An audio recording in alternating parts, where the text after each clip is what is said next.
your base. Not a single positive comment on here. Like, it's bad. Sorry, it's not. I'm not saying water. they couldn't be rectified, but I don't think it will be. Mr. President, you did make the promise. Just saying. Read the room. Real Donald Trump campaigned on full transparency, and AG Bondi needs to deliver full transparency or be fired. This is going to cost you so many supporters. Now, what's interesting is, let's go back over to, where am I at? Let's go back over to my post. Here's what I said. I said, your own administration wasted time and energy on the Epstein files. Your own administration played this up. You hired 2 guys to run the FBI who were known for demanding the Epstein files. You promised the Epstein files.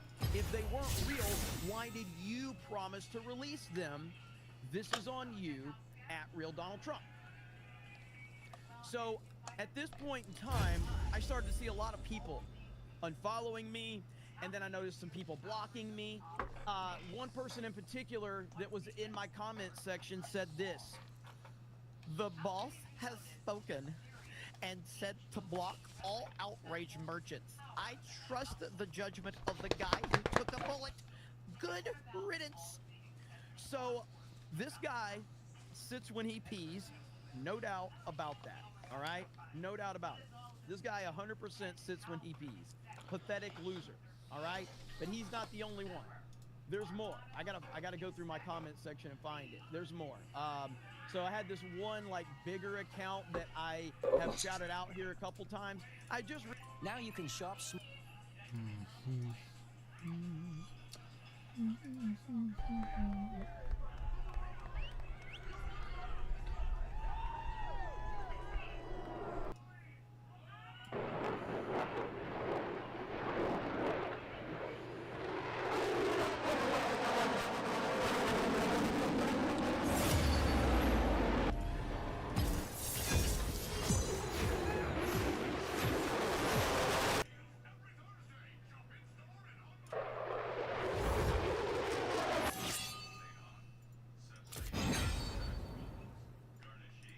recently became aware of this account, and I gotta find it. Give me just a minute. This is a big account. He's got like 600,000 followers or whatever. Right here, this account right here has blocked me right here. So this is a big pro-Trump account. It's got 700,000 followers, and he blocked me. So after Trump's whole little thing, because he's like, translation, everybody shut the F up and let me and my team do my job you hired us to do. So this loser blocked me. And there's several other people in my comment section that I'm seeing that they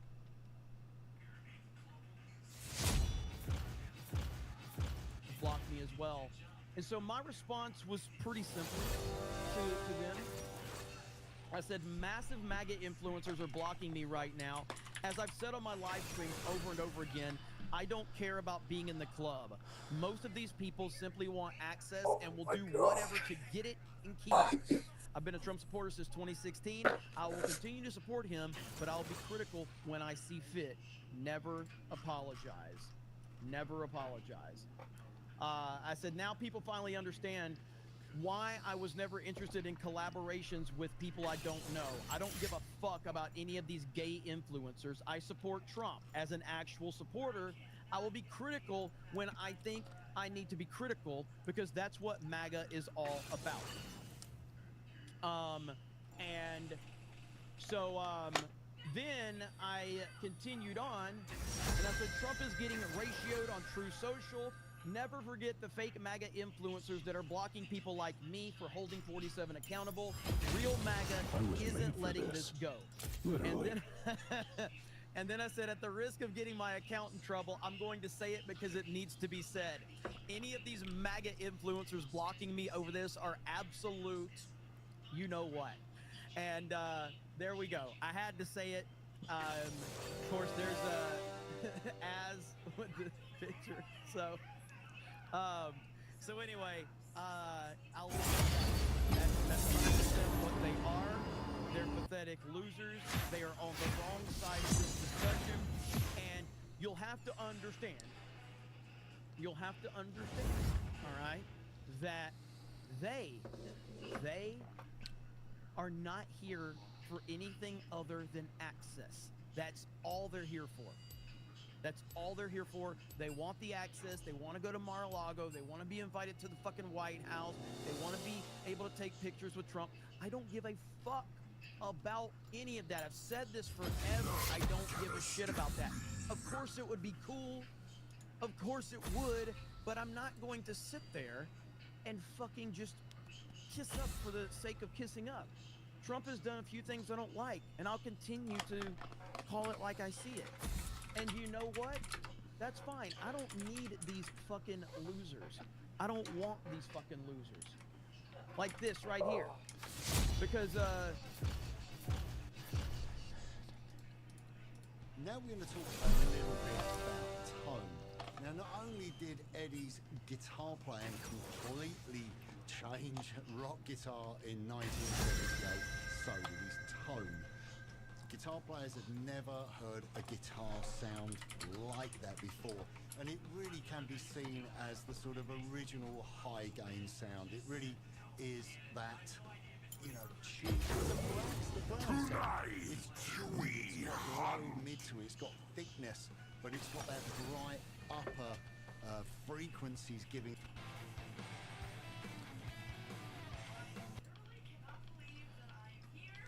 When I think about how I divide my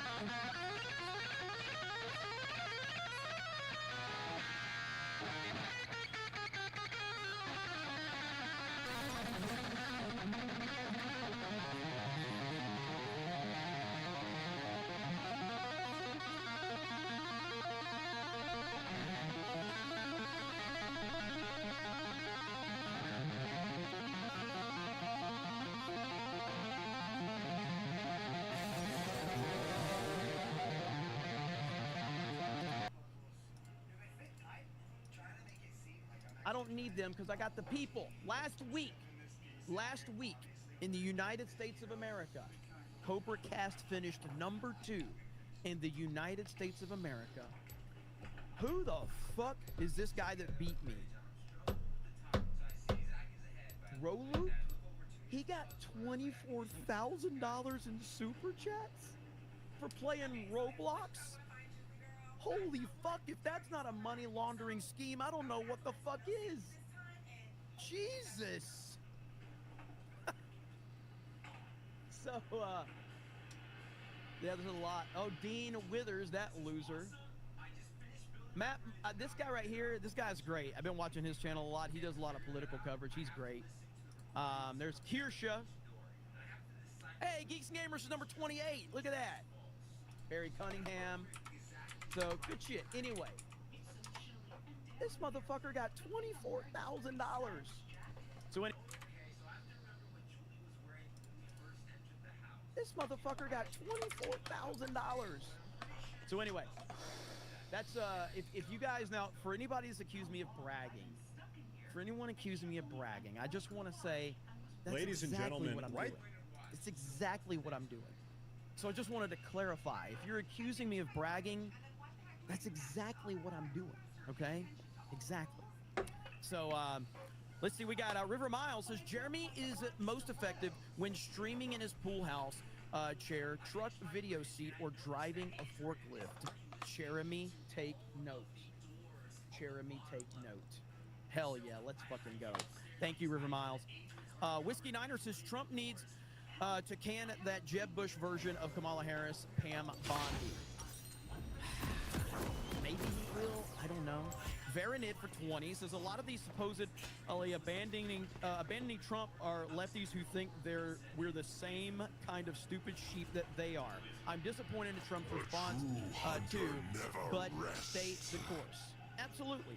Stay the course. That's all you can do. That's all you can do is call it like you see it. To Summoner's Rift. Let's see. Is it Pranvat for, I don't even know how much money that is. It looks like a lot. 30 seconds until Wanted minions access to Zack spawn. Snyder, I guess lesson learned. That's not true, but yeah, either way, I did learn a valuable lesson from the Zack Snyder situation. Thank you for the super chat. And the lesson is listen to your gut, because my gut told me to not do the Zack Snyder thing, but I did it anyway because I thought it was going to be good overall, and it bit me in my ass. And yeah, you know, life is all about learning lessons, and the Zack Snyder thing certainly taught me that Hollywood will never be your friend.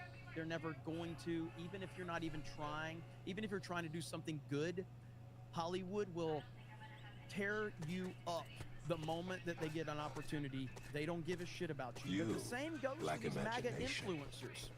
The same goes for the MAGA influencers. With that said, Man of Steel is better than James Gunn's Superman. Zach, I know you don't like me, and I don't like you. But perhaps I treated Man of Steel compassionately, okay? Man of Steel is better than James Gunn's Superman. It just is. Those are the facts. Man of Steel is better than James Gunn's Superman. Because at least Superman's not running around crying and being treated like a stupid little soy boy like he is in James Gunn's Superman. So,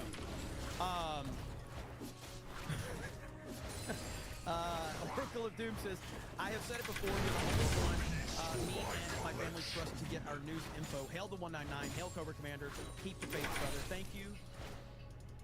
But at the same time, we are fucked if I'm the only person that people trust for their news. We are fucked. I appreciate it. So I am not saying anything disrespectful to you, but it's a bigger problem that I see where if a retard like me is our trusted news source, we are fucked. I mean, it's bad.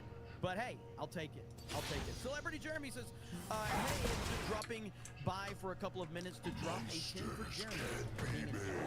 That's what I've always said. I've always been an individualist. Always. I've always going to be.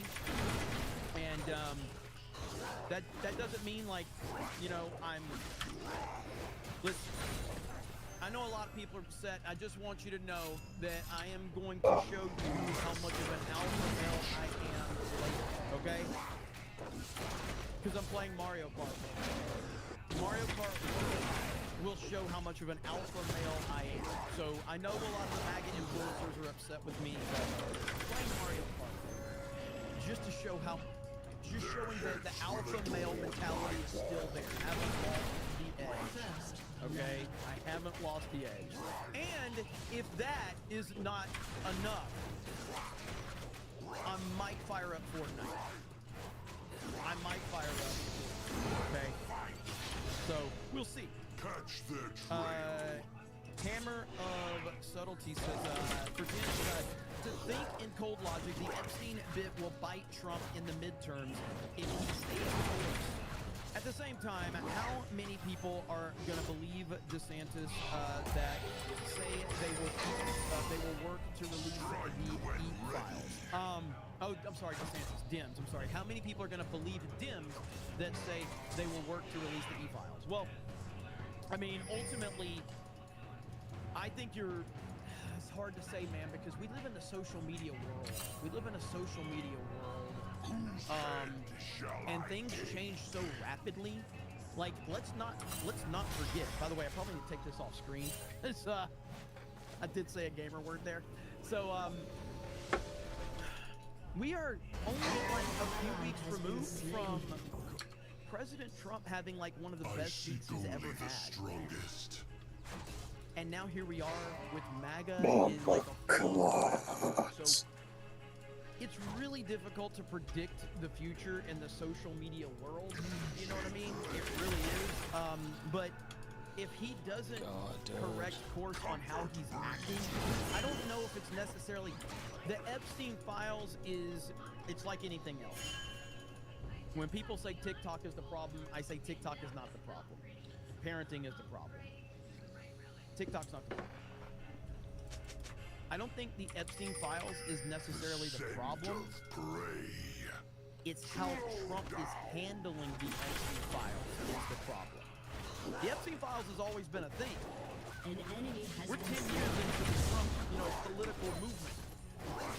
It's not necessarily the Epstein files, it's how they've handled the situation. Talking down to people, telling people to stop asking questions, telling people that you're going to release it, having this influencer bullshit, rolling it out, phase 1, phase 2. Oh, Alina Habba goes on Piers Morgan and says that they've got flight lists and flight logs. Like, if they just would have never said anything about the Epstein files and it just was never addressed, it certainly would have continued to be a part of the online discussion, and there would have been people that were discussing it and demanding that it be released. But it would have been a smaller group of people that were just going to talk about it. Because of the mishandling of this entire situation by the administration, that is what's elevated this to the place that it is. CJ says, I appreciate you for speaking the truth, whether it be Trump or Superman, whether it's favorable or not. Keep up the great work. It's why we are here. Hey, thank you. I mean, look, man, like the Superman thing, honestly, probably even more divisive than the Epstein shit right now. Like, I saw that there were people saying, like, because Superman got well received, they were going like, well, geeks and gamers and those guys are definitely going to like it because it's getting such good reviews. I guess that theory went out the window. And then they all say, like, it's all free and shit. And it's like, I like Thunderbolts. Nobody else. No! It's alright. I'm not saying it's great. It's fine.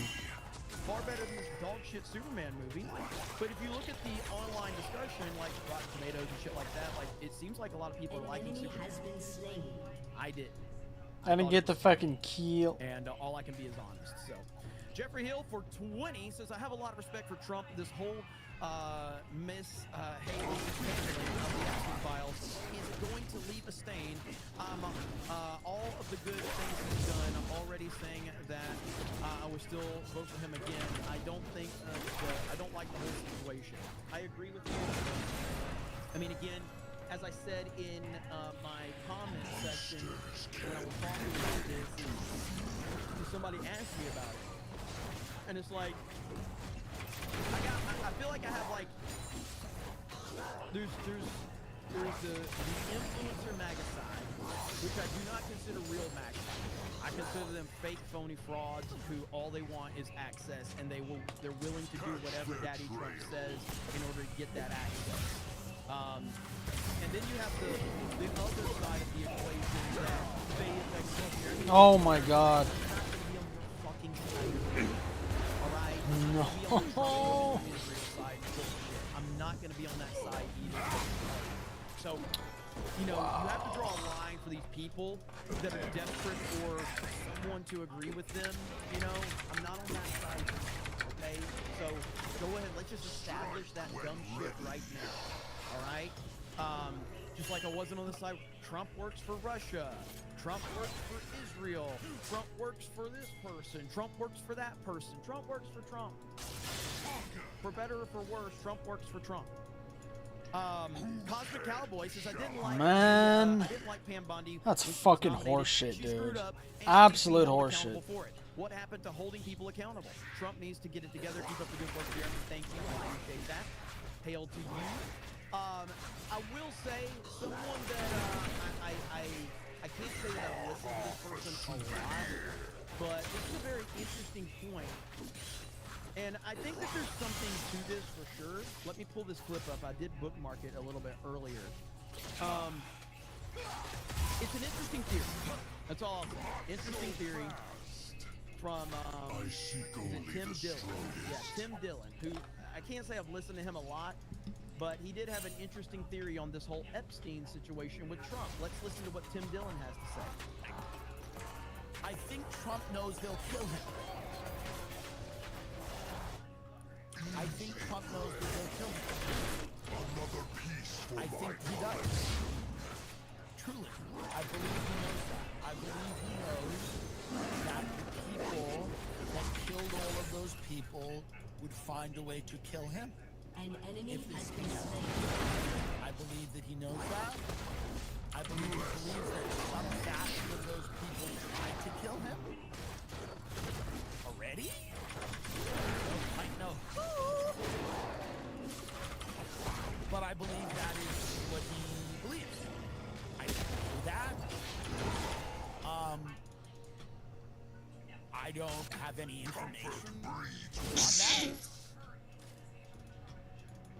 You know, like I can't tell you, like it's not like someone told me that.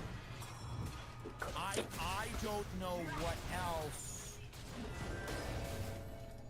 evidence-wise you would need. I think Trump likes killing. I think he's got a lot of good things about him and some bad things, but I don't know that he's a selfless hero. Dude, I do no damage. I don't know on if you that. look at his life. I mean, yes, he's done a lot. You know, Bannon talks about, you know, the hero's journey or whatever, pumping the fist, all that. Well, again, so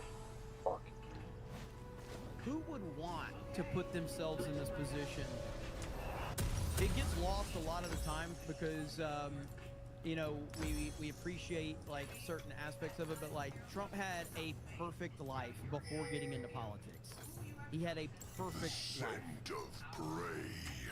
So I would say that like him doing what he did was a selfless act of getting involved with politics and running the country and tarnishing his name and his business and his family and all of that. Like it was a selfless act. He didn't need to do it. He took a massive pay cut. He lost a lot of money when he became president of the United States. So I think that's something that gets lost in all of this is that dude had a perfect life and he decided to get in the nasty world of politics. Incredibly impressive. I don't know if he's dying. I don't know if he's dying. To drop a dime on everybody. I can't. Now, there's financial reasons he probably doesn't want it out, and there's business deals, and there's the future, but you gotta remember, let's go back to the very real reality of the people that fuck with this die. They're gone. The fuck out of And I here, don't man. think that's lost on Trump. Again, this is my theory. My show is my theories. If you don't think they're interesting, you don't have to listen. Maybe you think they're entertaining and I'm wrong. But do you think it doesn't cross his mind that all these people have died? Like I said, I don't listen to Tim Dillon that much, but Colin Ruggan tweeted this out. And so, I mean, I think that's an interesting theory, but I guess I just Hunter never I don't agree. Turret plating will fall soon. And I will go back to my theory, which I think is the most logical theory, because his theory doesn't hold up when you start to add the context. So, if this theory is correct, then explain to me why Pam Bondi did the influencer photo op. Explain to me why Trump, every time he was asked about the Epstein files, explain to me why Trump said he would release them. Trump knows how to answer questions without answering questions. He knows how to dance around something. He knows how not to commit himself to something that he doesn't want to be committed to. So if Trump is so aware of this that he knows that they will kill him, then he would have never even answered these questions, ever. This would never be a talking point from his administration. He would have never hired in Dan Bongino and Pat Patel, people that have been very vocal about the Epstein stuff. Like, it just common logic does not make itself in this theory at all. My theory makes no sense. Trump doesn't think this is as important as his base does. That's not a good thing. That's not justifying it. But I'm just looking at things as objectively as possible and thinking, Trump just doesn't think this is as important as everyone else does. That is the most logical explanation of all of this. Oh, dude, they are getting so lucky, bro. Holy fuck. And I will continue to believe that until proven differently. Comfort breeds I think, see, the handles are messing me up. So, all I know is I've been showing it every day because someone told me Jeremy gives the headline news. Headline news in what? What gives? What is this? I don't even know what you're saying here. You're messing me up. And by the way, are you still getting refunded? If this is the same person, is this the Bridget girl who says that you were getting refunded on your super chats? Like Google was refunding you? We're not cool. That's not true. That's not true. So, it's a form of a poem? I don't fucking read poems. Has destroyed a turret. No matter how many times.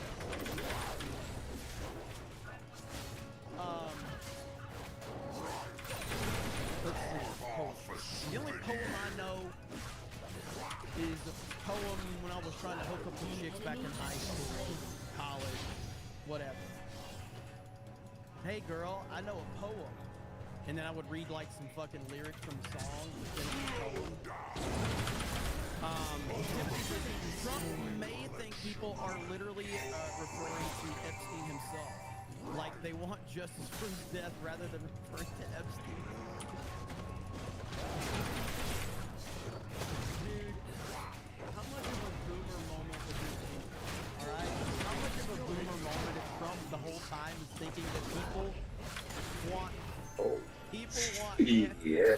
Trump is like, they want answers for what happened to Epstein. These people don't know what they're talking about. Stop talking about Epstein.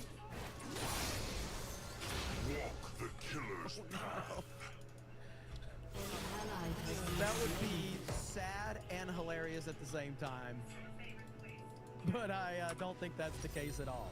Troy News says, I'm still with Trump, but this is straight up bullshit what Trump is doing. It's pathetic, but how bad would things be if Kamala were president? A living nightmare. An enemy has been I mean, again, slain. I'm still a supporter of Trump, okay? I think people, like, There is the hunter. we live in a world where if you criticize something, you're just completely like, you know, oh, well, he's just completely turned on Trump. And it's like, no, I'm criticizing Trump because I don't like what he's doing right now. I think he's handling this situation terribly. Doesn't mean that I don't support him. Barking says, imagine holding the person you voted for accountable to keep their word. Oh wait, libtardos have 0 nuance. To be honest, I wouldn't be surprised by anything at this point. I just hope Elon wasn't right. Well, I don't think Elon was right in what he said. I think Elon lashes out very emotionally over this because Trump is the one guy who's more than Elon and more famous than Elon. And so Elon is operating from a very, very strange place. And I believe that's why he reacted. An ally has been slain. There it is. Okay. Hang on. Monsters can Yes, it's Bridget. It's meant to be funny, but obviously flopped, and Google doesn't refund money from your phone. All good. Excellent job. This is a crazy. Okay. But you see how the handles, like I can't read like what the handle is. But at least I remembered. And this is a YouTube change where they've changed everything. They've changed your names, and now it makes it very confusing. Another freaking nonsensical decision. I think they've done it to, and thank you again for a ton of support that you've been giving recently. It's absolutely insane. So thank you so much. Yeah, the handles are very, very, very cool. Let me see if there's any updates right now because whenever I haven't refreshed Twitter in like 10 seconds, everything is crazy. I will say another thing that, and again, I'm not saying that this is a problem, okay? I'm not saying this is a problem per se, but I do believe that monetization has affected how people use Twitter. Monetization has 100% affected how people use Twitter, and the amount of nonsense and bullshit that's out there is absolutely... Yo, dog, are you Sean Q Ghost, long-time supporter. It's kind of tired. For $100. MAGA red. Dog, I asked you a question. Are you fucking winning? Yeah, and I said it's kind of tied. A long, long time. So thank you, brother. What are you gonna do about that, man? $100. Dunno. But yeah, so with the Twitter is fundamentally changed, and I think, man, it's like anything else. I think that Twitter is a net positive for Elon Musk compared to where it was with Jack Dorsey. I think inherently Twitter is a terrible platform. And you just look at how it's designed. Like Twitter is designed for you to build your following. And then for you to quote tweet someone talking shit against you and destroy that person with your following. It's a dog-eat-dog world. And then somebody with a bigger following than me quote tweets me and just crushes me with their followers. So like someone with like 500,000 followers comes in, quote tweets me and crushes me with their followers. And then someone with a bigger following than them, that's what it is. So, you know, I don't know, man. Really, really, really, really strange. But hey, that's what it is. It's a cutthroat version. MySpace is a lot better. I don't know if I really did it. I don't know if MySpace is a thing. What? But I never really spent a lot of time on MySpace. It's fucking insane damage. Now the people like the cat turds of the world are falling in line, not challenging anything that Trump says, just repeating what he says and giving a summary right here. Trump just posted a long post in support of Pam Bondi and the investigations of voter fraud. In the investigations he wants to focus on voter fraud, Act Blue, the rigged and stolen 2020 election, and arresting Trump criminals. I mean, that's not bad. That's not bad. But to say that we should stop asking about the Epstein stuff is bad, and it is a problem. And I think this is going to hurt Trump if he continues going about it from this perspective. I really, really do. Shite. And then, of course, tomorrow is the 1-year anniversary of the assassination attempt on President Trump's life in Butler, PA. Still no Butler report. Now we still don't have a report that was promised to us. When is Bondi going to release the file? And so it's weird because the 1-year anniversary of that, you'd think we'd be able to focus in on that, but like there's just so much negativity surrounding this. You know, I see this post right here. So Charlie Kirk says President Trump on the Epstein file says he supports Pam Bondi as AG. The files are untrustworthy and created by Comey and Brennan. He wants Justice Department to focus on voter fraud, the rigged election, Act Blue, and arresting thugs and criminals. And then people are responding right here. So this is back in 2024, October 7th. Vote Trump to release the list. Vote Trump to release the list. So, of course, let's go check and see how things are going. Heads up!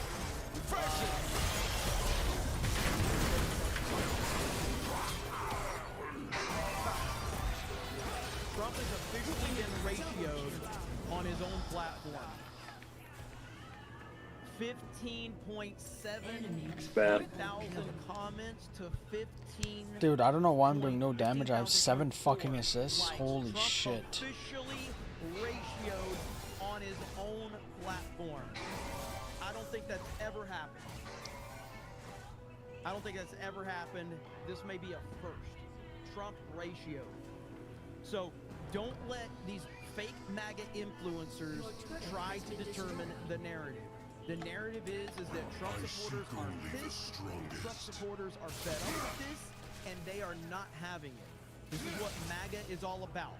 Making America great again means making America great again. And making America great again means getting rid of pedophiles. And if anybody disagrees with that, you should never trust them. Because that is the true definition of MAGA.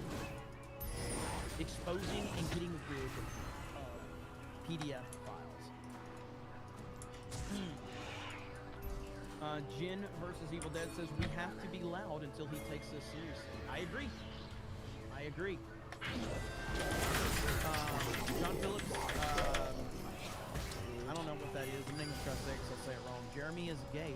It's an example for that word that Bridget said. Jeremy is gay. He hosts Cobra Cast badly, but I guess he's cool.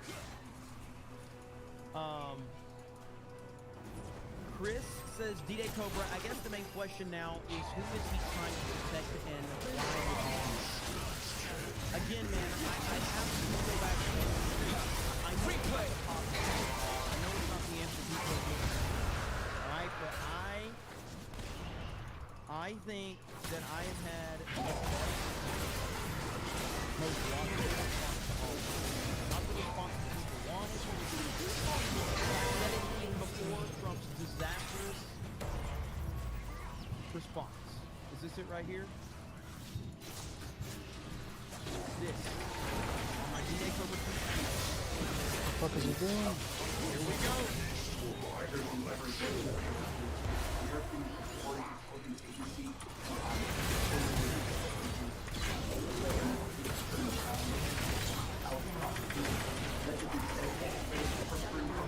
Finally, they get a fucking kill, dude. Yeah, sure. If I Are you still talking about Jeffrey Epstein? This guy's been talked about for years. We have Texas, we have this, we have all of the things. And are people still talking about this guy? That is unbelievable. You want to waste the time on this? What did I say? He doesn't care as much as MAGA does. I said it. I said it. Some of the greatest I was right. success and also tragedy. Terrible answer, but I was right. It just seems like a desecration. But you go ahead. Sure. First, to back up on that, in February, I did an interview on Fox, and it's been getting a lot of attention because Fox is they shift the We don't care. Reporters had any balls, they would say, if these reporters had any balls, they would say, Mr. President, in the last 24 hours, your case has been furious over this Epstein situation. I'm not sure you're aware of that, but what would you like to say to your base that is very unhappy? That's what I would like. I don't think Trump it's not on his radar, but I would love for somebody to ask him that. All right, there we have it. So a lot to go over. Man, there's a lot there, and there's a lot happening right now. Obviously, the big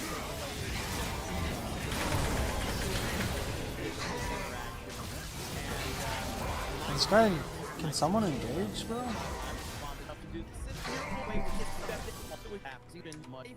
Right here. So his supporters. So this was my comments before he made that retarded statement, and I was proven right. And I think that the most logical response is maybe Trump doesn't care as much as everybody else. I can't do this anymore. I think that's the most logical one, and I'm sticking by that. I don't think he's covering anything up. He doesn't care as much. I don't think it's on him.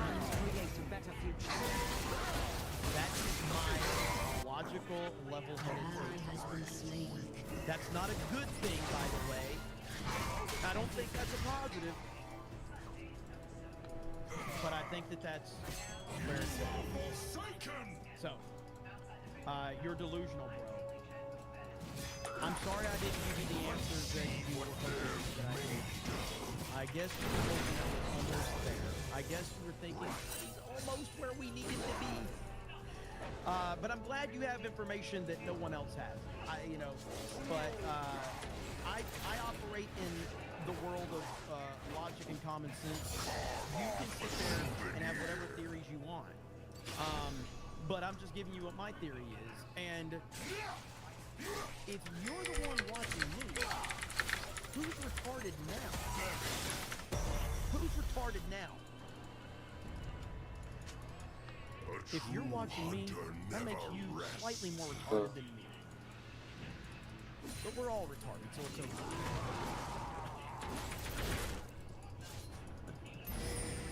God, so many people are tuning in. They're like, who is this guy? Why does he talk like this? Why is he talking like this? No future. Never go full Jeremy. Blackish Pariah says, I felt the disturbance in the force, and here you are streaming. My Derek says, I think Jeremy should resign from CobraCast over the Epstein list. Let us get a better host in here. I bet Jay will do it a few times. Step up! And it would be a better show. Certainly would. There's no doubt about it. Ron Dalton, Pony Soldier, I think, gave a gifted membership. The problem is it's a different name on here. But I think that's Lying Dog Face. John Q goes with a $10 super sticker. Thank you so much. Dark Matters is the problem with the theory that Trump doesn't think it's important as his base is that he was forced to reply directly to his base's criticism in a pre-post, thereby acknowledging it to be important. Now that is a good counter right there. See, I don't have a problem when somebody counters me, but when somebody's just dismissive, you're delusional, bro. It's like, you're essentially mad because I didn't give you the answer you want. Now, if you want to actually challenge my theory with something with some substance, then we can have a conversation. But if you're going to respond with a retarded answer, I'm going to respond with a retarded answer. Because that's just how it works. This makes a lot of sense right here. So I think you have a very good point. Especially when you're Cosmic Cowboy for $20 has been here since the last Friday.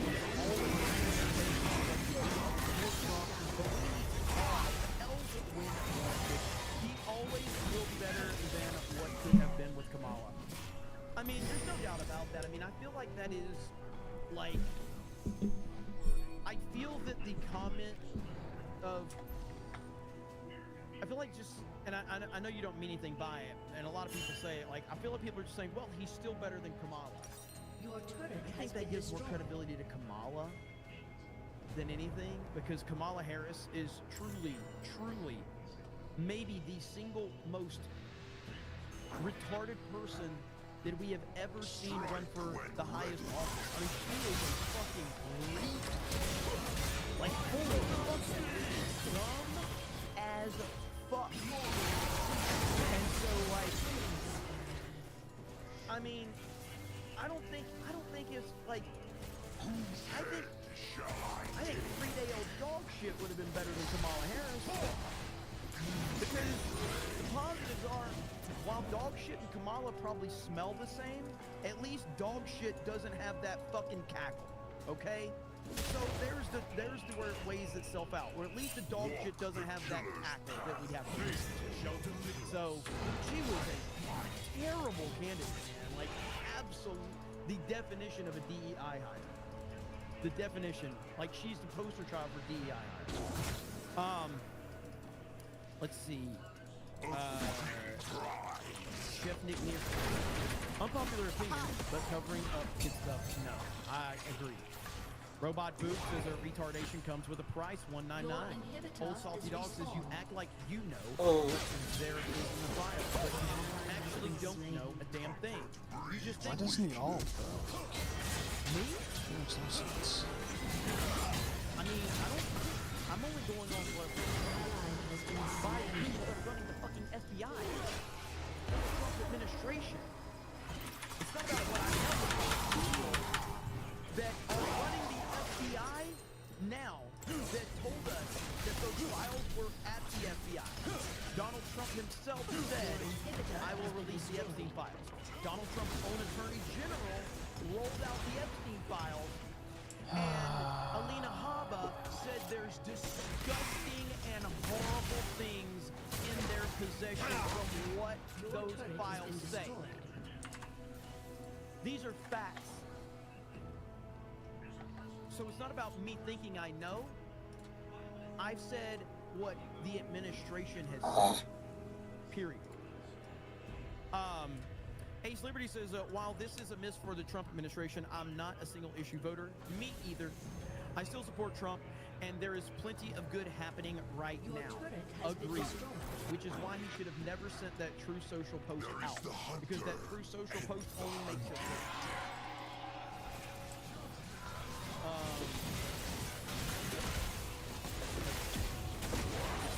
Even Clay Travis with a huge kind of like conservative fan base has this poll. Do you believe the Epstein files are being covered up by the Trump administration, DOJ, and/or FBI? I voted yes just to see what the results are, because I don't think they're being covered up per se. But the fact that 70% says yes, cover up, not good. Trump interview tonight. Yeah, it's with Laura Trump. I don't really consider Fucking that hell, dude. an interview at all. What are you playing? So, Or doing? you know, but I know he does. Playing a have the interview fucking with piece of shit, dude. East Coast Host Boy says, and that's saying something, because the Alabama education system doesn't give you many IQ points to lose. You must be mega great. No, I'm not gonna live react to the Trump interview on Fox. It's not, to me, it's not even. Vetigator says, Trump is gaslighting MAGA, so these abused girls' clients are just creatures of Hillary and Obama. Not good. There's no way to send this, bro. All you can do is Kobe, thank you for the 20 gifted memberships, brother. Thank you. There's no way to spin this other than just be honest. Gregory Hill with 5 gifted memberships as well. Thank you, Gregory. Dark Schwartz Rising for 20 says 6 of the dog. I'll do a shot of night. Thank you, brother. Hope you feel better, Dark Schwartz Rising. Hope you feel better, brother. Toby, thank you for those gifted memberships. Dr. Tips says video. Seems like the administration did not know how big it was, and now they don't know how to handle it. They keep watching this because they are not slimy and are good. Yeah, the problem with, like, I actually think CoffeeZilla is a fantastic YouTuber, but he clearly does not like Trump. I don't know if I would accuse him of, like, having, like, a severe case of TDS, but he doesn't like Trump. But CoffeeZilla is a smart guy, and he makes very good content. I have not watched all of his videos on this Epstein stuff, but that's a pretty good take right there. I'll have to check out his video. I haven't watched all of them yet. East Coast Dojo Boy for says Loomers, another one never calling Trump out and defending everything he does, even mistakes. Her post about defending the Epstein handling makes her look like a PDF apologist. To me, not Trump. Yeah, I mean, I think Laura Loomer does a lot of good work, but she is clearly, like, all in on supporting Trump and everything. So, John Phillips says, oh, I got that one. Let's see. Rogues for 10 says, apparently JD is also called for the release of all the Epstein files. Yeah, that was on a podcast. I think it was the Theo Vaughn podcast is where he called for that. Random commenter dude says, I think Trump is unaware of how people feel on social media. He dictates his post for someone else to type in and seems he doesn't read responses. That is true. Vault 95 says the traffic is clear and jams. Traffic is clear and no jams in LA. Thanks, Trump. I have heard about that. Is that legit? Like, that is true. Vault 95 says the traffic is clear and jams. Traffic is clear and no jams in LA. Thanks, Trump. I have heard about that. Is that legit? Like, because of the illegal immigration stuff, is it true that traffic in LA has gotten cleaned up substantially? Is that legit for people that are in LA?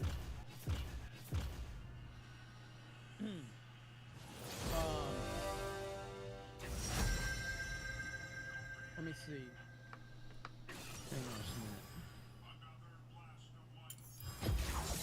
The unseen blade is the deadliest.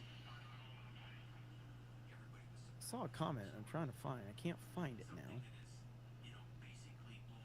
Somebody in the chat said, take your MAGA sweater off. Okay, first of all, I don't have to grip that hard. I would make a lot more money if I took my shirt off. Trust me, okay? But I'm trying to keep some calmness in my chat, okay? Secondly, you're using, like, weird kind of, like, font, which means you're probably a TikTok kid. So just get the fuck out of my chat. How about that, you fucking weirdo? Anybody that uses different font in the fucking, like, you know, your, like, custom font, you're clearly a fucking TikTok loser with brain rot. I mean, it's just exactly how it goes. Let's see. Red drum 450.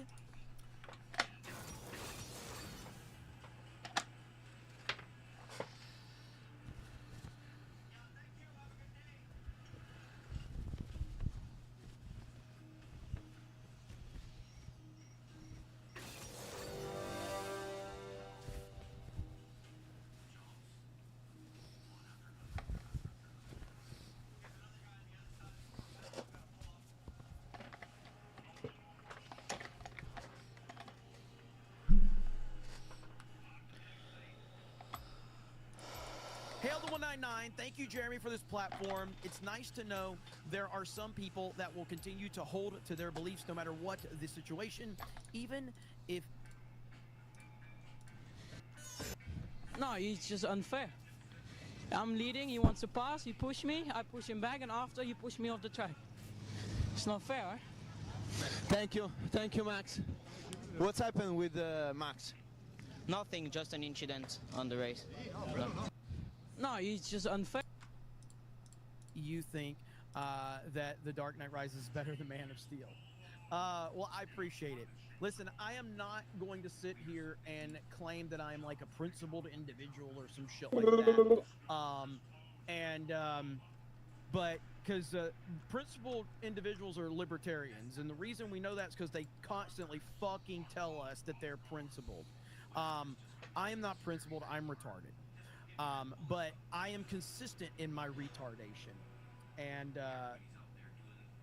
that's the best thing I can give my audience is that I might be retarded, What are you but playing? at least I'm consistent in my retardation. So I'm I appreciate playing it, brother.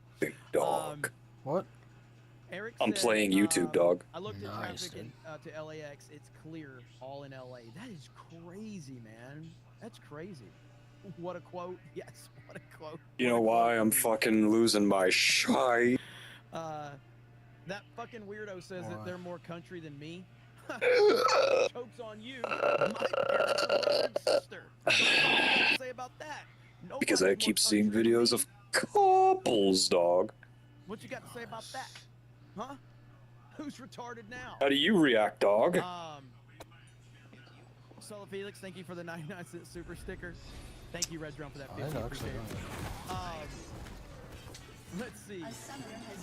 I know what you do, though. You don't have to tell me. I know what you do. It makes more sense that Well, the initial you can intent tell was me to what I actually do. release the files, hence phase 1.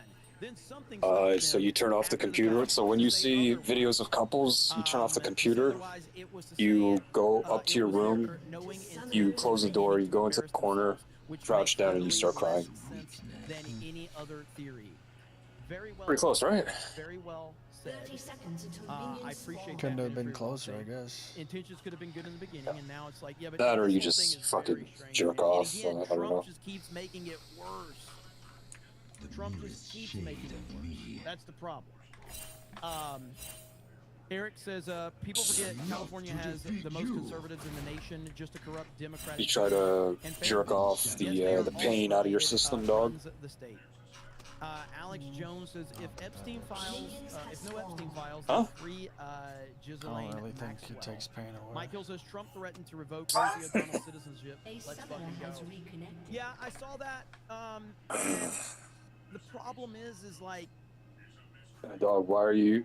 You're not in pain, dude. I Don't really fucking wanna get bullshit back me, to where I alright? just can laugh about a lot You were of the never stuff in that pain Trump does and at celebrate one a lot point of in the your stuff life. that he does, but Never. It's really tough, man. It's really tough. Dude, what do you have to be fucking in Trump, pain you're for, worried huh? about trolling Rosie O'Donnell and her citizenship, but you're basically pissing off your entire base. Like, it's hard to. What could you it's hard to, possibly like, be pained by, celebrate- dog? celebrate Come stuff on right now. He's acting like this. You know what I'm saying? Like, I want to laugh about it because Rosie O'Donnell's a fat, ugly bitch, and anytime that we can laugh at her is always a positive. But when I see him doing stuff like this, it's just like, you know? Mike Hill says, Trump threatens, I got that one. Wesley Carter says he admitted the files exist, end of story. Major fuck up. Koa? If I won that 75 million and I said I would give you $1 million if you there's no faith that she will even if every Monday and Wednesday Rumor Miles says, you have were around to Dave Rubin. wear a football helmet and go outside and smash every window you can with your head, would you do it? Yeah, dude, is it really worth it? I agree. Thank you. Hey, you have $1 million and now you're in prison, so you can't even use it. Really useful. No, but you can act like you have like mental retardation. You'd be making like a retard noise. Make a retard noise that you usually do, like a retard voice. No, like do it. Like sometimes you do it. Huh? I'm a freight train. Yeah, like something like that. You become a local legend, dude. And you're like, I don't know, I guess like the backstory is like you still think you're in high school football. And like, yeah, people will, go easy. What do you say? Come on, dude, $1 million in this economy, bro? Come on. Yeah, man. $1 million to buy fucking coffee at Starbucks? My criticisms are specifically about this administration and their handling of this. Okay, fine, make it $5 million. That's why I don't go back to things that have happened, 5 years ago, 6 years ago, whatever. I'm holding the administration accountable for their own actions. That's all I'm doing. Okay, fine. How about every Monday and Wednesday, you wear a football helmet, and you go into that Tim Hortons across the street, and then you just like start wailing and crying, making everyone uncomfortable, and you do that for about like an hour straight. Holy shit, dude, that's a public disturbance. I'll be arrested again. In the Epstein phase You just say you're in distress. Say like I lost my way home. Nice. Yo, can you do that in the voice thing? Come on, dude. You know what's funny? I got that line on the freight train from someone that was on my fucking hockey team. He has every right to be pissed off. Like, he actually said that in it. Like, I'm pretty sure he was slightly retarded, and he said he actually said that, non-ironically. Jeremy, any opinions? Well, good for him, dude. I guess he got a lot of tackles, right? Got a lot of what? Tackles. He's hockey.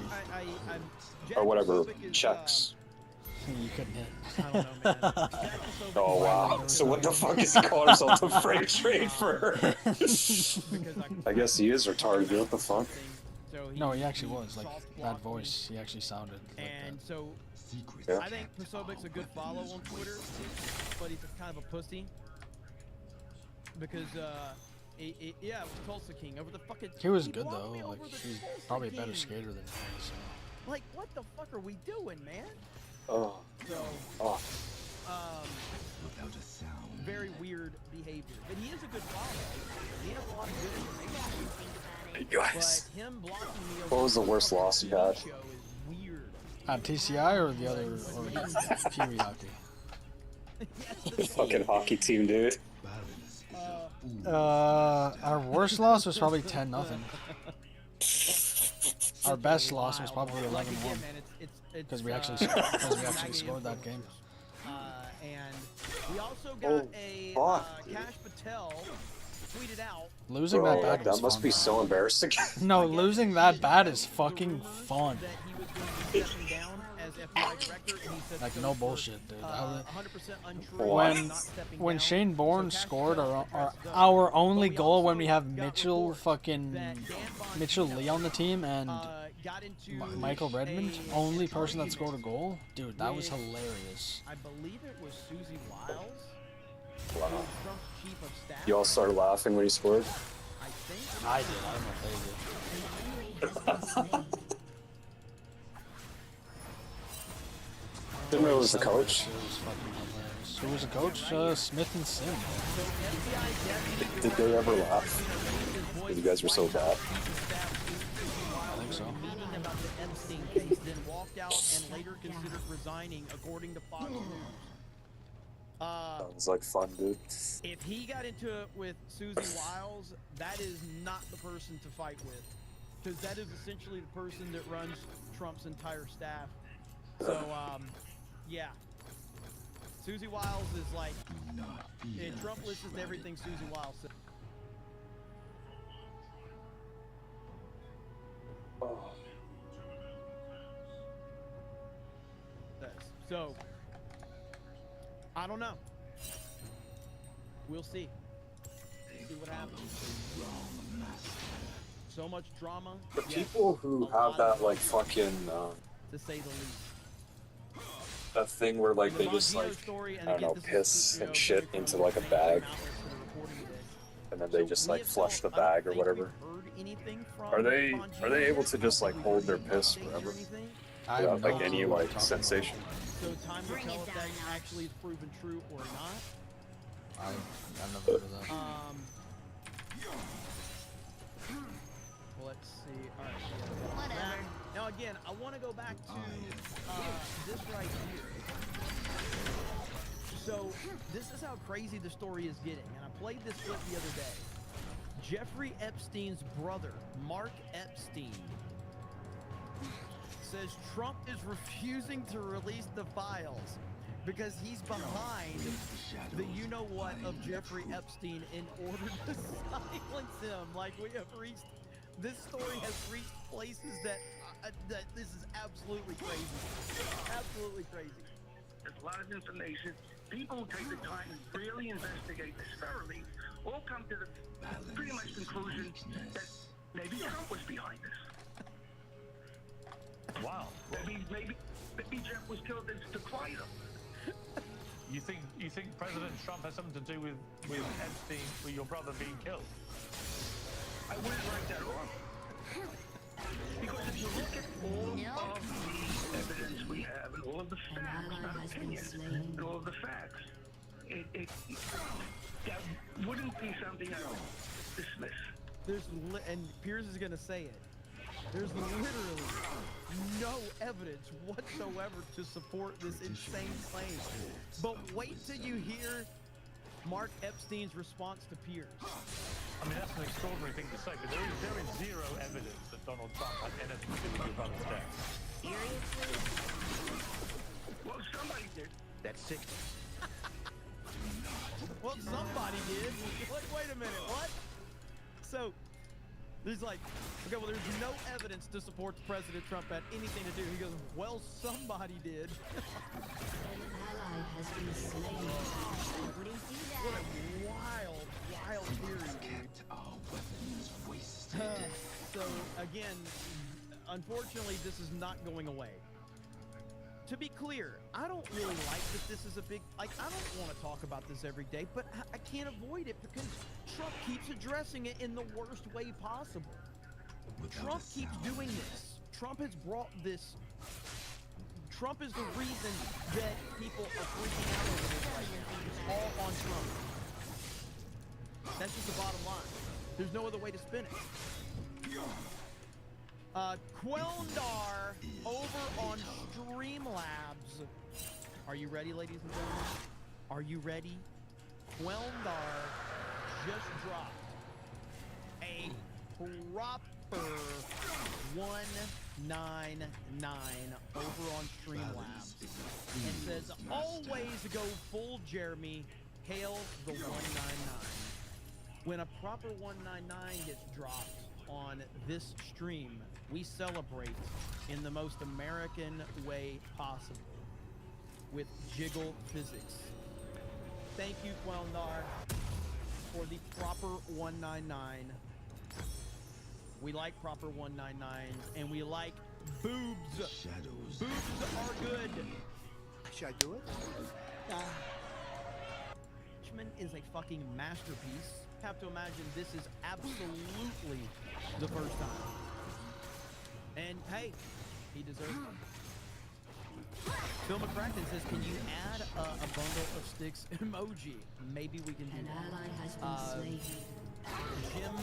Jimbo Rama says, integrity is everything. I never want to make money for spouting opinions on social media. The value of people knowing what I mean is what I say is invaluable.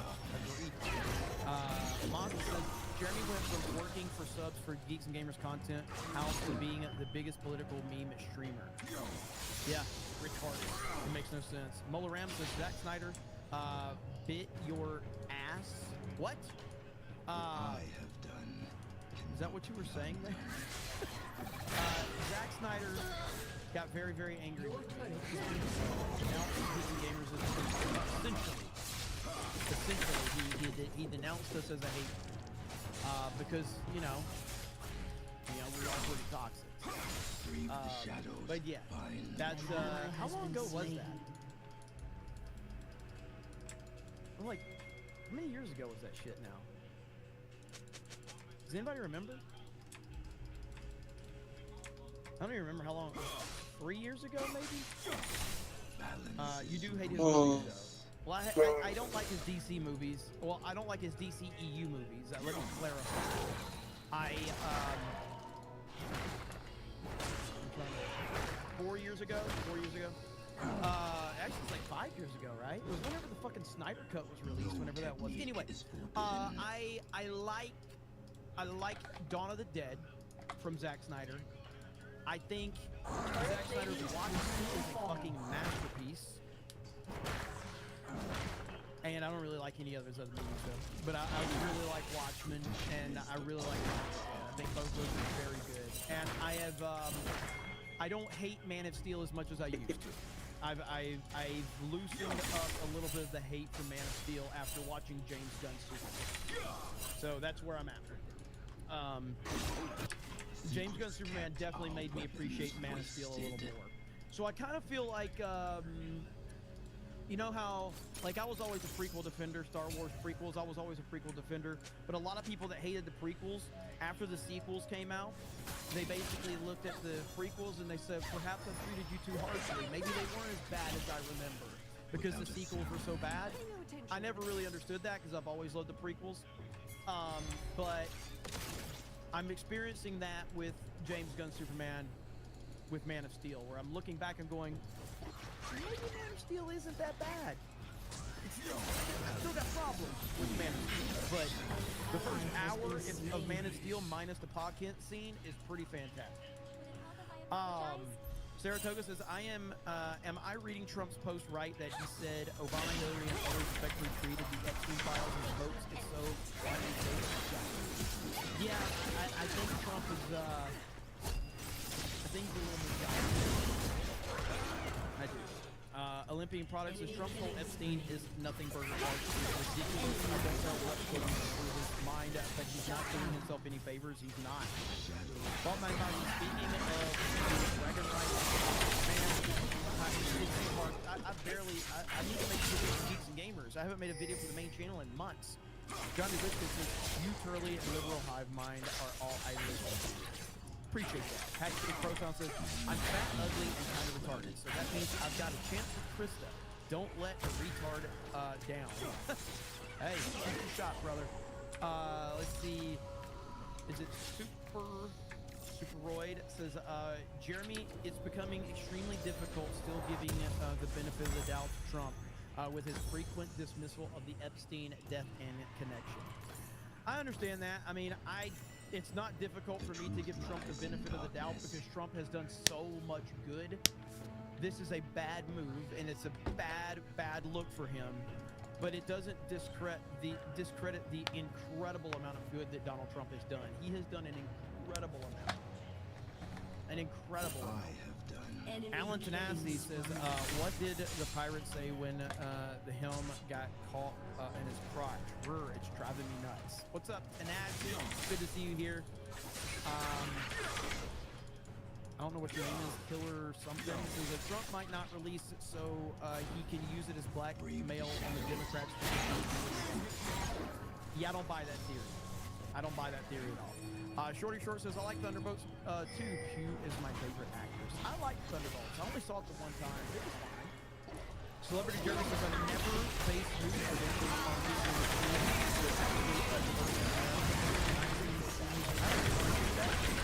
Ryan Miller says, I want people abandoning Trump over this. This is ridiculous. We need to stay course, probe him, and call out when he gets things wrong. Yeah, I mean, if you're abandoning Trump over this, I mean, again, I would, I don't think that you're obviously welcome to do what you want. I'm not abandoning Trump over this at all, but I'm very critical of this, and I think that it deserves to be very critical. As you can see with this response right here, he's being ratioed on his own platform. Your turret has It's not like been he's being destroyed. ratioed on Twitter. He's being ratioed on his own platform. Packy Proton says, Quest for Peace is more fun than The Dark Knight. I'll show my L out now. I like the Quest for Peace because it's got Christopher Reeve, and I think Christopher Reeve's magic is Superman and Clark Kent. Quest for Peace is cringy with Nuclear Man, the N-word man. Yeah, I still, you know. Olympian Product says, so which is worse, Superman 25 or BVS? I'd have to rewatch BVS, but I've seen Superman 25 twice now. I'd have to rewatch BVS. It's very close. I don't like either. But the fact that it's even very close to tell you all you need to know. I think Superman 25 sucks. Really bad. Like, it's a bad fucking movie. Ministry of Wrong Things says, Trump does... I don't like either. But the fact that it's even very close should tell you all you need to know. I think Superman 25 sucks. Really bad. Like, it's a bad fucking movie. Ministry of Wrong Things says, Trump doesn't think it's as important as his base does. Then why the F did he literally campaign off of it? He didn't campaign off of it, Ministry of Wrong Thing. This is where you get things confused. Trump did not campaign on the releasing of the Epstein files. He never campaigned on it. He was asked about it in interviews, and he answered. But I watched all of his rallies on this channel. Never during his speeches did he ever say, we're gonna make America great again by releasing the Epstein files. He never fucking said that. It was never part of his campaign. So you can retroactively think that that happened, but you're not going to find rallies where Trump made that part of his campaign. Has destroyed a turret. Ministry of Wrong Things is not a theory that they kill to keep secrets. That's a fact. They don't just threaten to kill you, they kill you. People close to you send a message. Enemy Bastion says, I have a great poem. Roses are red, violence are blue. I have a knife. And that's fine. Great. I'm not going to continue reading that shit because it's going to make me sound like a fucking psycho. Ministry of All Things says, I think Bill Clinton is going to have a lot of problems coming up with the island soon. Trump on the campaign trail. Yes, he brought it up pre-election. That's fine. That's not like, that's him answering a question. Again, he was answering a question. He wasn't part of his constant Make America Great Again narrative. It just wasn't. When he's asked about it, he would answer. That's my whole point. 877 Cash Now says, roses are red, violets are blue, Beardo fat, and so are you. I don't know what your name is, but best case scenario is if he doesn't want them coming out because names could tank not just government, but more important to him, the economy. I don't think he's thinking like that. I really don't. I really don't.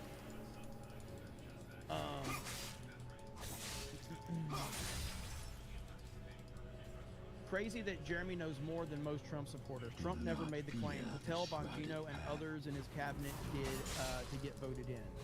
Your data away? I mean, again, it's just I'm just approaching this from a common sense standpoint. Is I'm the not TV on in the background? on it. People are way there's probably a emotionally TV tied on. up into this. I can't hear it with my headphones. It's a different thing to answer questions than to put it part of your official campaign slogan. Every time Trump did speeches, they were the same fucking speeches. He might change things up. He may go a little off message at his speeches sometimes and says some whimsical stuff, but he says generally the same shit at all of his rallies because that's what a rally is. So, but sometimes he'll go off, you know, script and he'll say some crazy dumb shit, but most of the time, he was saying the same shit.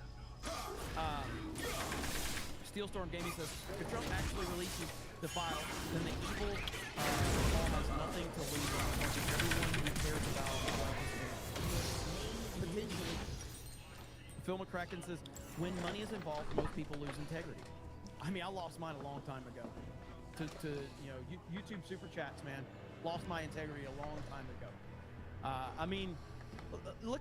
I mean, look what I play for YouTube super chats. I'm so happy you love the first drop in my collection of Frankie's Bikini.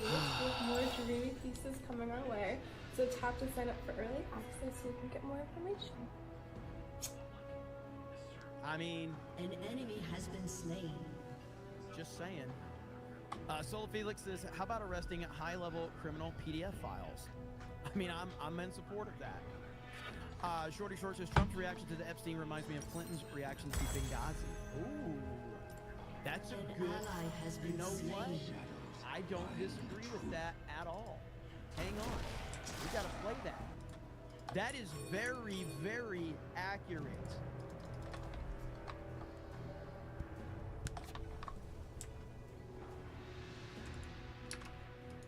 Let's see. That is very, very true. An enemy has been slain. Hillary's classic response. Protests, and then something sprang out of that, an assault sprang out of that.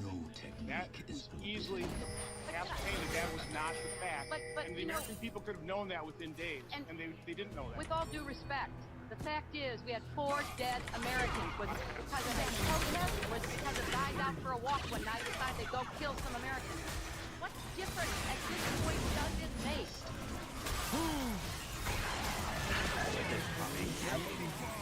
Yep.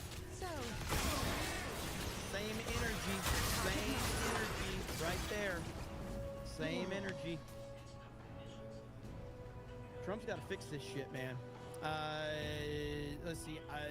James I the Tiger says how I feel Trump needs to stop with the favoritism towards Pam Bondi. He thinks she's amazing even if she does not not a good job.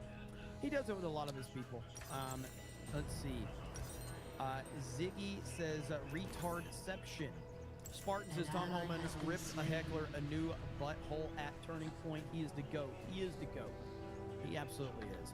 Man with 2 eyes says Trump siding with Bondi is the nail in the coffin for me. Continue my support of him.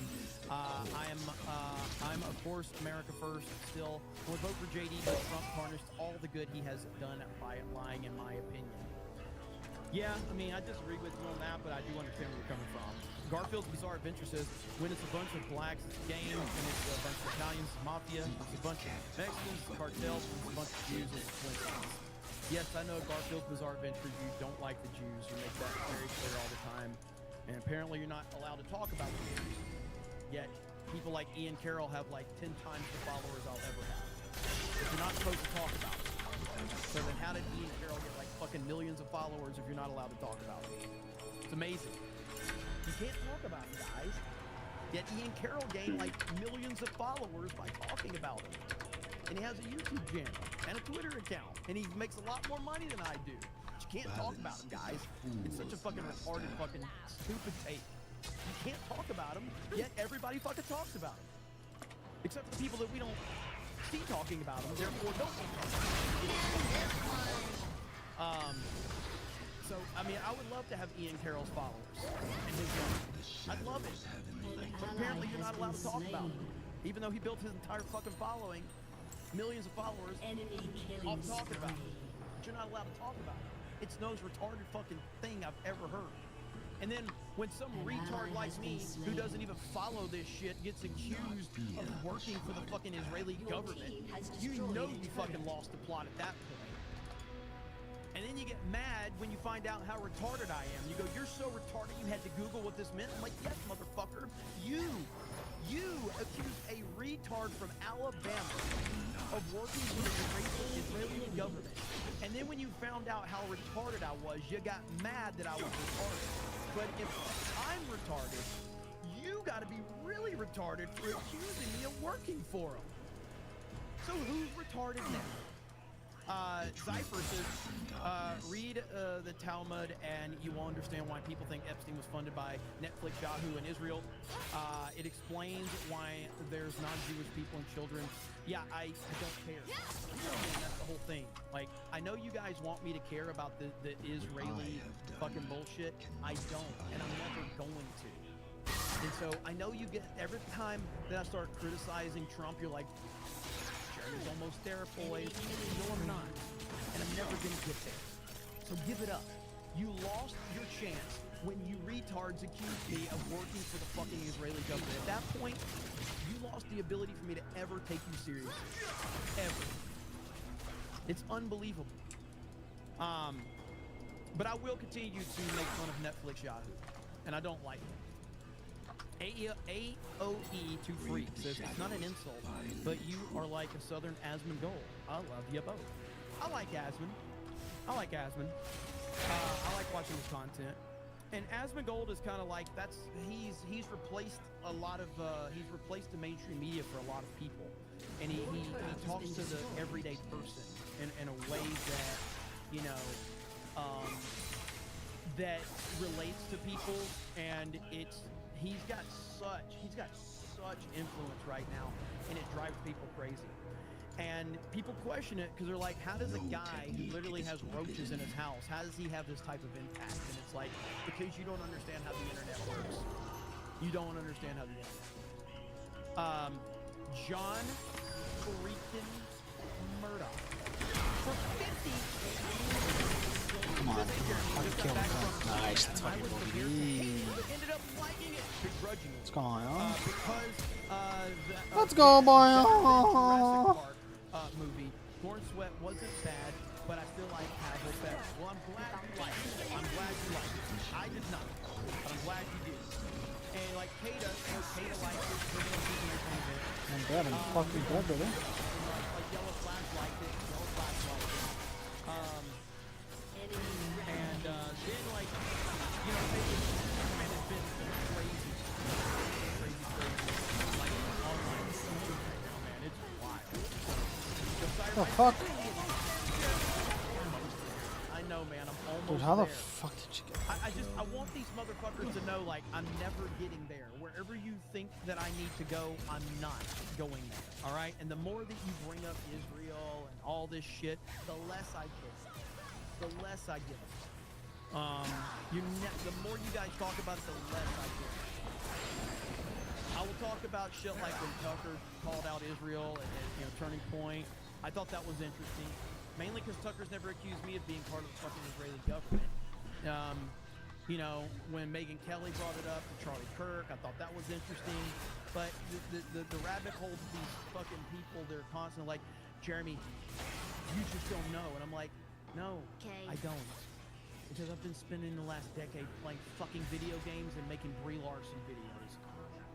No, I'm not the political fucking king that you think that I could be. I've been making Brie yo, are you there? Yeah. I never felt it before with Cyberpunk, but today I was legitimately fucking bored out of my mind. Yeah.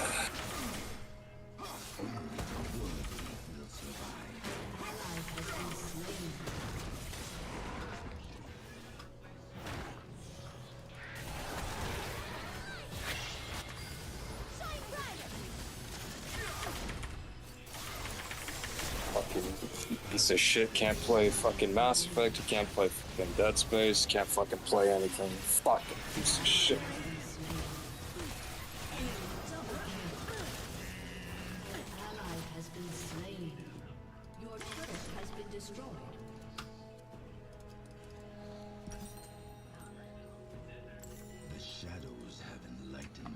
Dude, 3 and 10, 1 and 12, 4, 7, 4, 6, bro. What the fuck am I act like?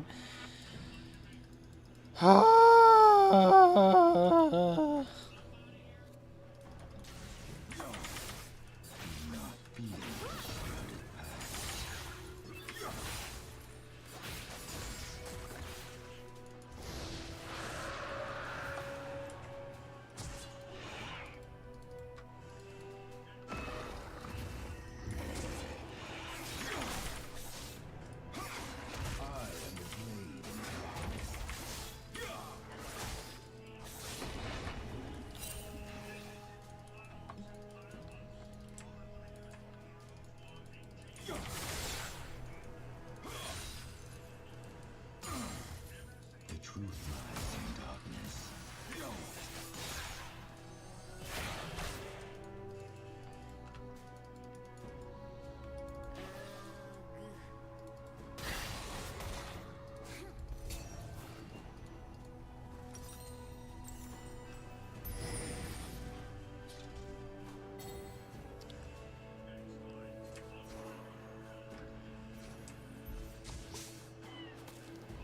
Enemy killing spree.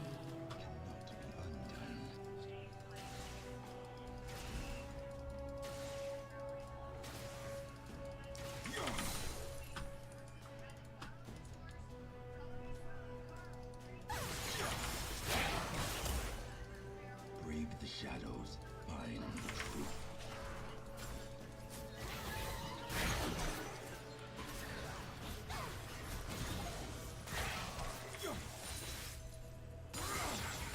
Person videos and playing Nintendo and Fortnite.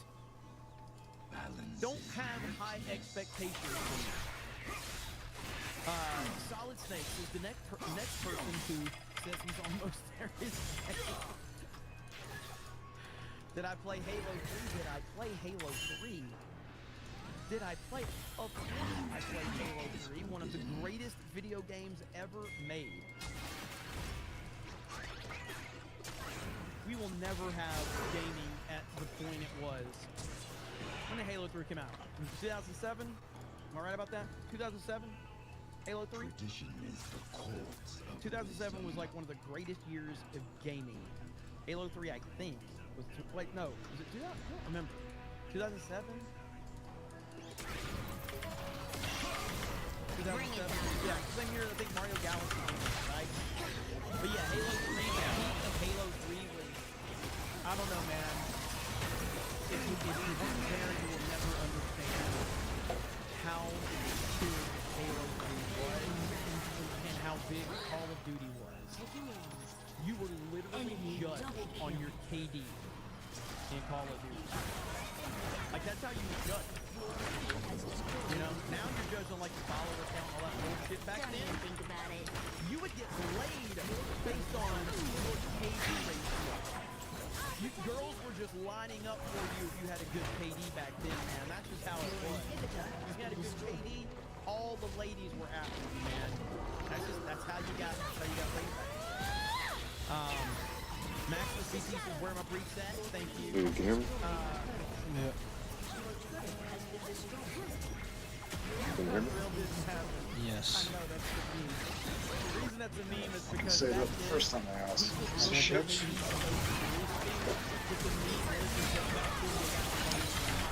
Yeah, would you want some Kamjatang Myeon ramen soup? you would just get roasted. Like, That's your question. I don't even know what you said. Do you want some ramen soup? Oh no. Why? What you got against ramen soup, dude? Is it the spicy kind? Not super spicy. But yeah, kind of spicy. You got a fucking issue, dude?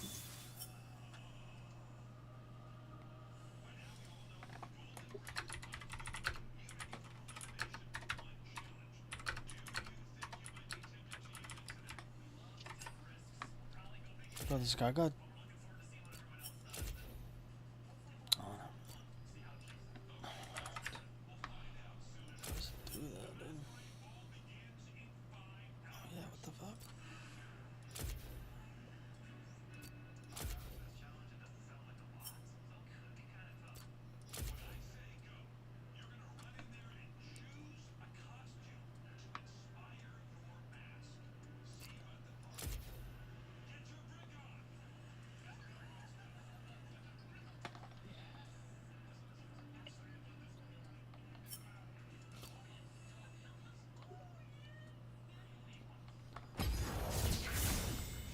we were lining up I could shoot.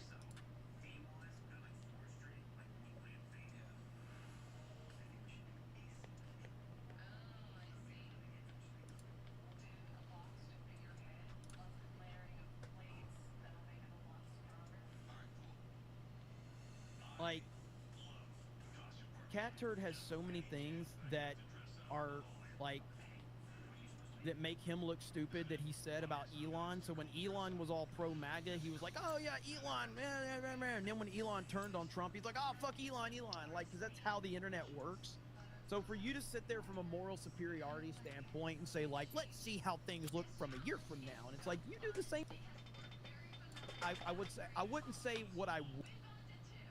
I think MAGA's essentially just take.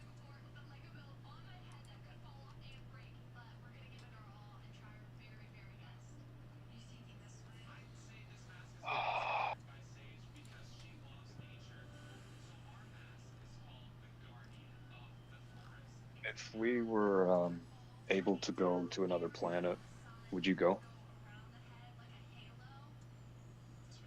Oh, it depends what the spacecraft was like. And do you mean like cryo sleep, or we go to like hyperspace? Hmm.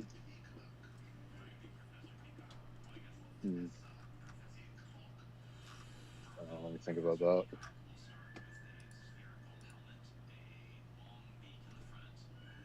And not, I don't know, like hyperspace where time is different is fucking lame to me. So.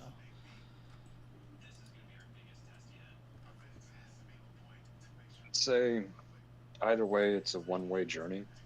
But if you stay on Earth, you're basically just going to be a wage slave for the rest of your life. But on the other planet, Just say what it's already like. To me, that isn't much worse. Just a different kind of bullshit. I don't know. Depends what the other planet's like.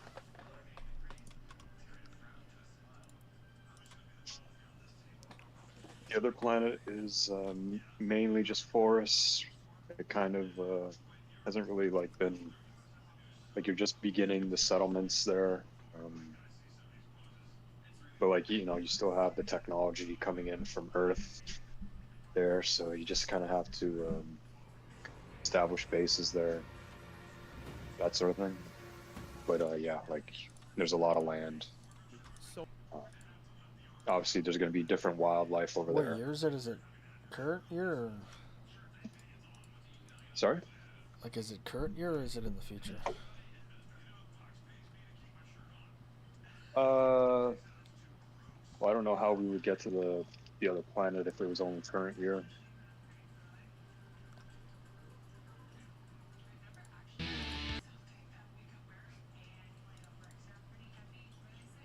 Well, I don't know.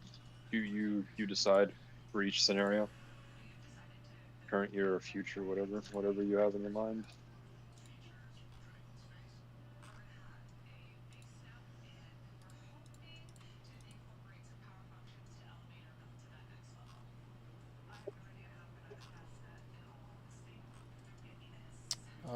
I'll think about Main that. thing is you can never come back.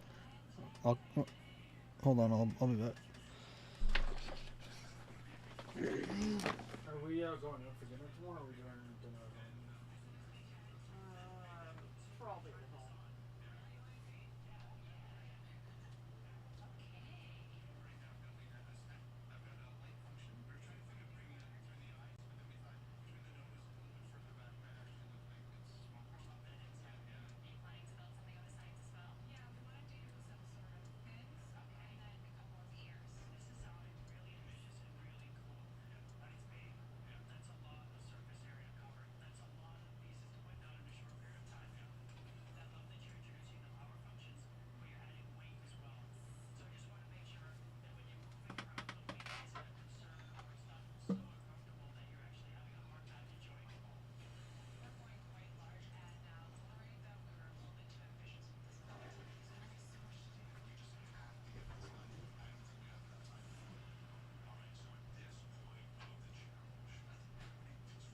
Oh, goodness me.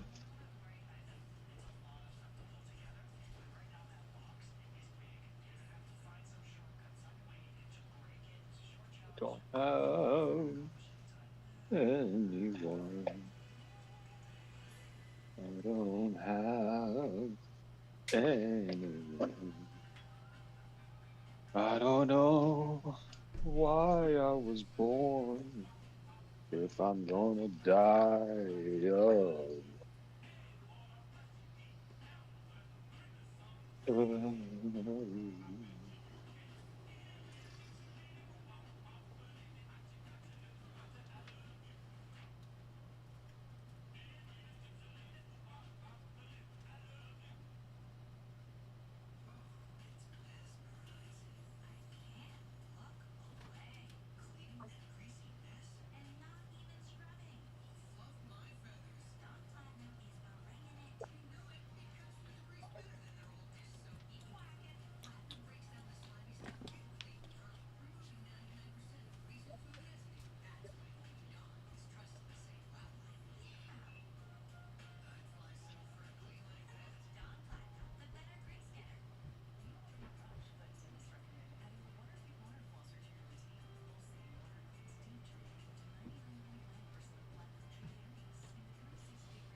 Oh, fuck. Oh. So much. I don't have to sit here for 2 hours and listen to these motherfuckers talk about Ironheart, okay? So thank you so much, James Gunn. I really appreciate it. So that's the last time you'll hear me thank James Gunn on this episode. But at least this episode. Yeah. Yes. Kind of old school. You there, Doug? We're going back to one topic, and it's Yeah. the show is called Friday Night Tights. And the reason I put it on Friday in the first place was to talk about movies that usually came out on Thursday. A preview night, at least back in the day, that started at 10 at the earliest, maybe 9 o'clock. Now it's just a 4-day weekend. Dog, are you and we're pretending it's winning? not, but then there was I'm not preview playing that showing game right now. on Tuesday, so it's What been are you out for a little while. playing? I actually do think that Forza. national box office, because I've been here about Superman all week, Damn, dude. all the reviews. So what you everyone got your thinks of it, and then fucking released your it. wheel? So that No, kinda my killed the controller. hype in foreign countries. Why don't? Well, one of the main reasons I only drive F1 cars with my wheel on Assetto Corsa is because they work really well with your wheel and not breaking it. So, yeah, that's why. Breaks your wheel. Yeah, normal cars, they feel really bad, and the force feedback is like fucking, it's bipolar. Oh yeah, bipolar, dude. Yeah. So like a human mental condition. Yes. Dude, it's applied a to perfect, a that's wheel. a perfect Okay. fucking analogy for it. Like, I'm actually surprised Nice. at how perfect it is. Nice, dude. Early in Australia, but Like, if you I guys if got I the- use normal cars, my wheel, like the belt that makes that creates the forward feedback, it would be broken within a week. When did the brown countries get it? You're gonna have to be more specific because the UK could be in there. Several months. You know? That's what I meant. Well, what we're gonna do? So if your we're wheel gonna spoil the shit out of this. is But bipolar, what we will do? what does that make your guitar? Is that ADHD or is that Down syndrome? A I don't vegetable. know. Vegetable. Okay, cool. Because, like, technically the perfect heart's sense, beating, dude. the heart's beating, the blood's flowing, but nothing's working.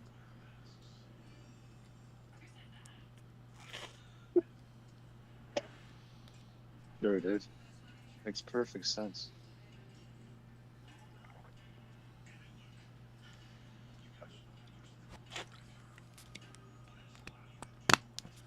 Imagine someone's like, "Hey, you have a guitar, why not learn it?" It's like, it doesn't fucking work. I tried. Unbelievable, dude. You must be so relieved. Yeah, I'm really relieved. Yeah, because now you don't have to do anything. Yeah, dude, for sure. I'll just sit here like a fucking retard. Come on, don't even. Come on now. Don't fucking lie to me. You're relieved. I'm not. I know for a fact you're like, ah, thank God it doesn't work. Nice, dude. Definitely. I don't know, dude. You're just gonna give up? I mean, kind of seems like, yeah, fuck it. You weren't serious to begin with.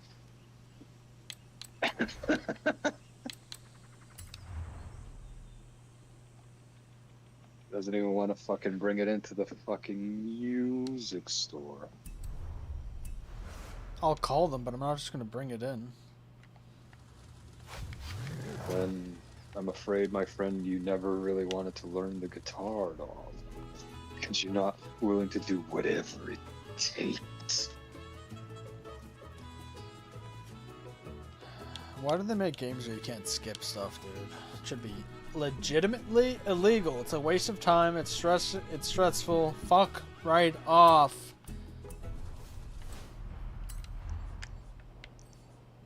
God. Is the first 30 minutes, we'll try to keep it very general. Give every person here a chance to So wait. Thank you, Az. The wheel, a chance. The wheel is bipolar. Yep. The guitar is brain dead. Better than. And then games. And then the games that have unskippable. Have vertigo. Have vertigo.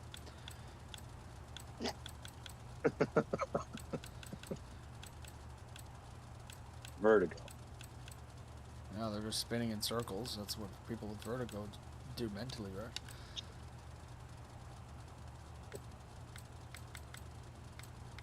But I think vertigo, it goes away from time to time, no? It can go away, but it doesn't just go away. You have to do shit for it to go away. And what about games where it just points in one direction? What do you mean by that? Like when you try to it just spins. Wouldn't that be vertigo? I feel like that's more deserving of vertigo, and games with unskippable cutscenes are. No. I'm talking about the ones that were spinning is vertigo. Oh, okay. So what are the games? What do you call the games with unskippable cutscenes? What are those?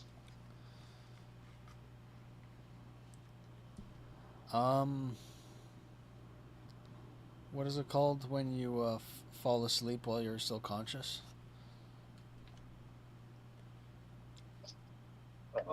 I don't know.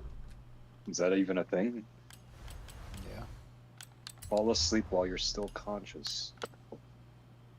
Isn't that just falling asleep? Doesn't everybody fall asleep while they're conscious? Well, when you're asleep, you're not conscious. Yeah, but you go from conscious to asleep, right? So what does sleep mean?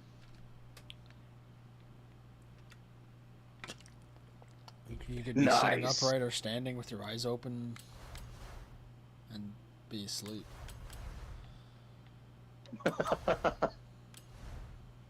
So what's the name for that, though? I don't remember. Nice.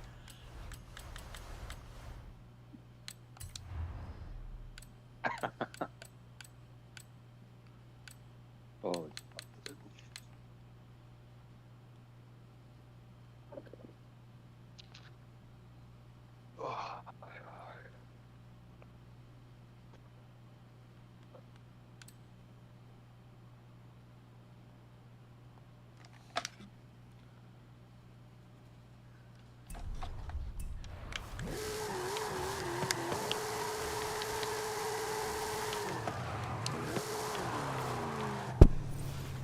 A chance to give their overall thoughts.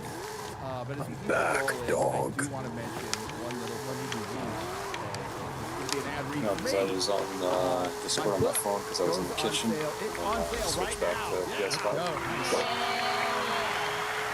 Listen, the link will be in the description. The link will be. Weren't you playing this game trying to make a jump and you never could do it? That's why you gave up. No, I did the jump. And stopped. That's what it's about. When they don't add cars Well, you know, I never got around to crash. very long, As and I they look don't at add pictures any of him map. as a kid, I think he's going to end up Hard to play a lot. What are you talking about? He's white. Well, I'm so old, it was back in the days when white people went to prison. There was room, but Never happens, young. Yeah, so that memoir is out. I had a lot of help writing it, and it's available on everything. They've Just done a great job. where I'm about. Thank What? What are you trying to do now in this game? There's not much there is to do right now. Wait, what?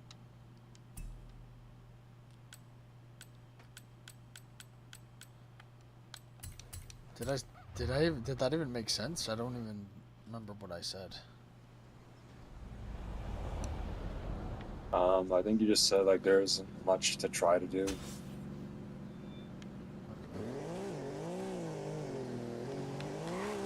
Where's the one with like a million shapes? I don't even know what that means. To make your vinyl thing or whatever on the wall.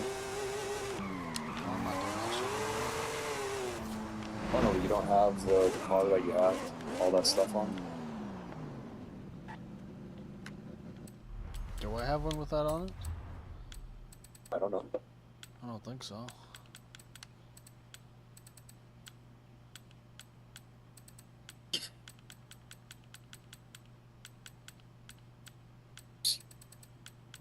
No.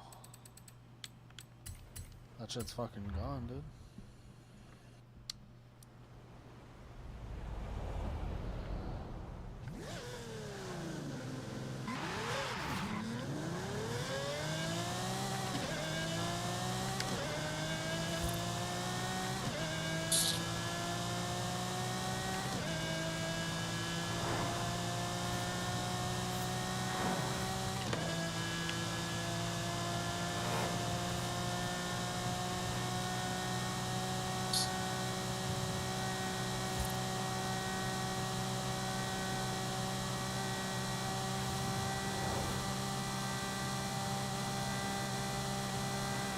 You had GTA 5 for PC, right?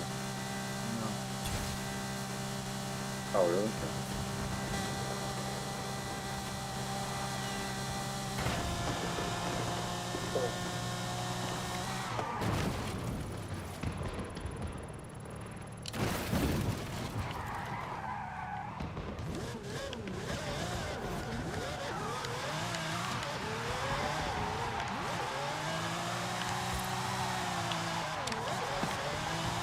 You should get the game where you can crash.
Thank you, Eric July and his team. I really appreciate it. and I hope you enjoy it. It will. It's on a pre-sale, and I think the actual release will be within a couple of months. So it's ready to go. It's ready to go. I'm pretty excited. It's been a hell of a process. I was not expecting, like, going over my life again. It wasn't the easiest. You know, when I agreed to do this book, I was like, sure. I told the story a ton of times in meetings and stuff. Why not? But it was rough. Bro, you could barely see out of the fucking car. You know, especially with my wife sitting there, and she had a front row seat for all that shit, which was not fun. So hopefully people enjoy it and get some laughs at my expense, because I made a lot of fucking retarded decisions. Imagine flying off the hill at 250 miles an hour. Hey, you know what? It's a silver lining. If your life never gets any better, you never have to look back at those things and think about it. What is it? You just continue it to Which exist. car is this? Yeah, it's also a great grading curve, Ryan, because as bad as anything can get, I'm sitting through a shitty James Gunn Superman movie, or if I'm sitting through Ironheart, at least I'm not in prison. Now, there's a couple of things. At least I'm not in prison. It could be worse. There's a couple of things that made me wish I was back in prison. Yes. Like Ironheart's there. It's like You should do way your too reviews fucking like that. fast. How Jeremy Johns has his, like how he gives his reviews. You should be like, at least I'm not in prison. You know, like this one made me miss prison. Okay. Military confinement. That's right. So it's available. We'll probably run the trailer a little bit later. Perry put together that trailer. He did a great job. Thanks, Perry. But let's talk about Superman. Most anticipated movie of the year, most scrutinized movie of the year. A little bit of a wacky lead up with their marketing. I don't think it was all bad. I think them doing goofy shit is fine. It's better than doing Rachel Zegler. And if they hadn't have stepped in at like last minute, I think it would have been. I doubt it's going to affect the box office, but they definitely didn't need that like a couple of days before it came out. Mark Milken, who, believe me, is a friend to YouTubers everywhere.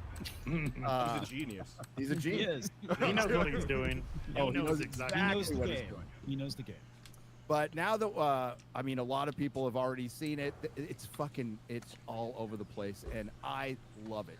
I love the fact that we aren't arguing over some gay lesbian recast Superman, and we're just arguing over Superman, the merits of the movie, the interpretation of the character, because these are arguments we've had in comic shops, hanging out with their friends forever. So this is pretty fucking normal, and it's crazy.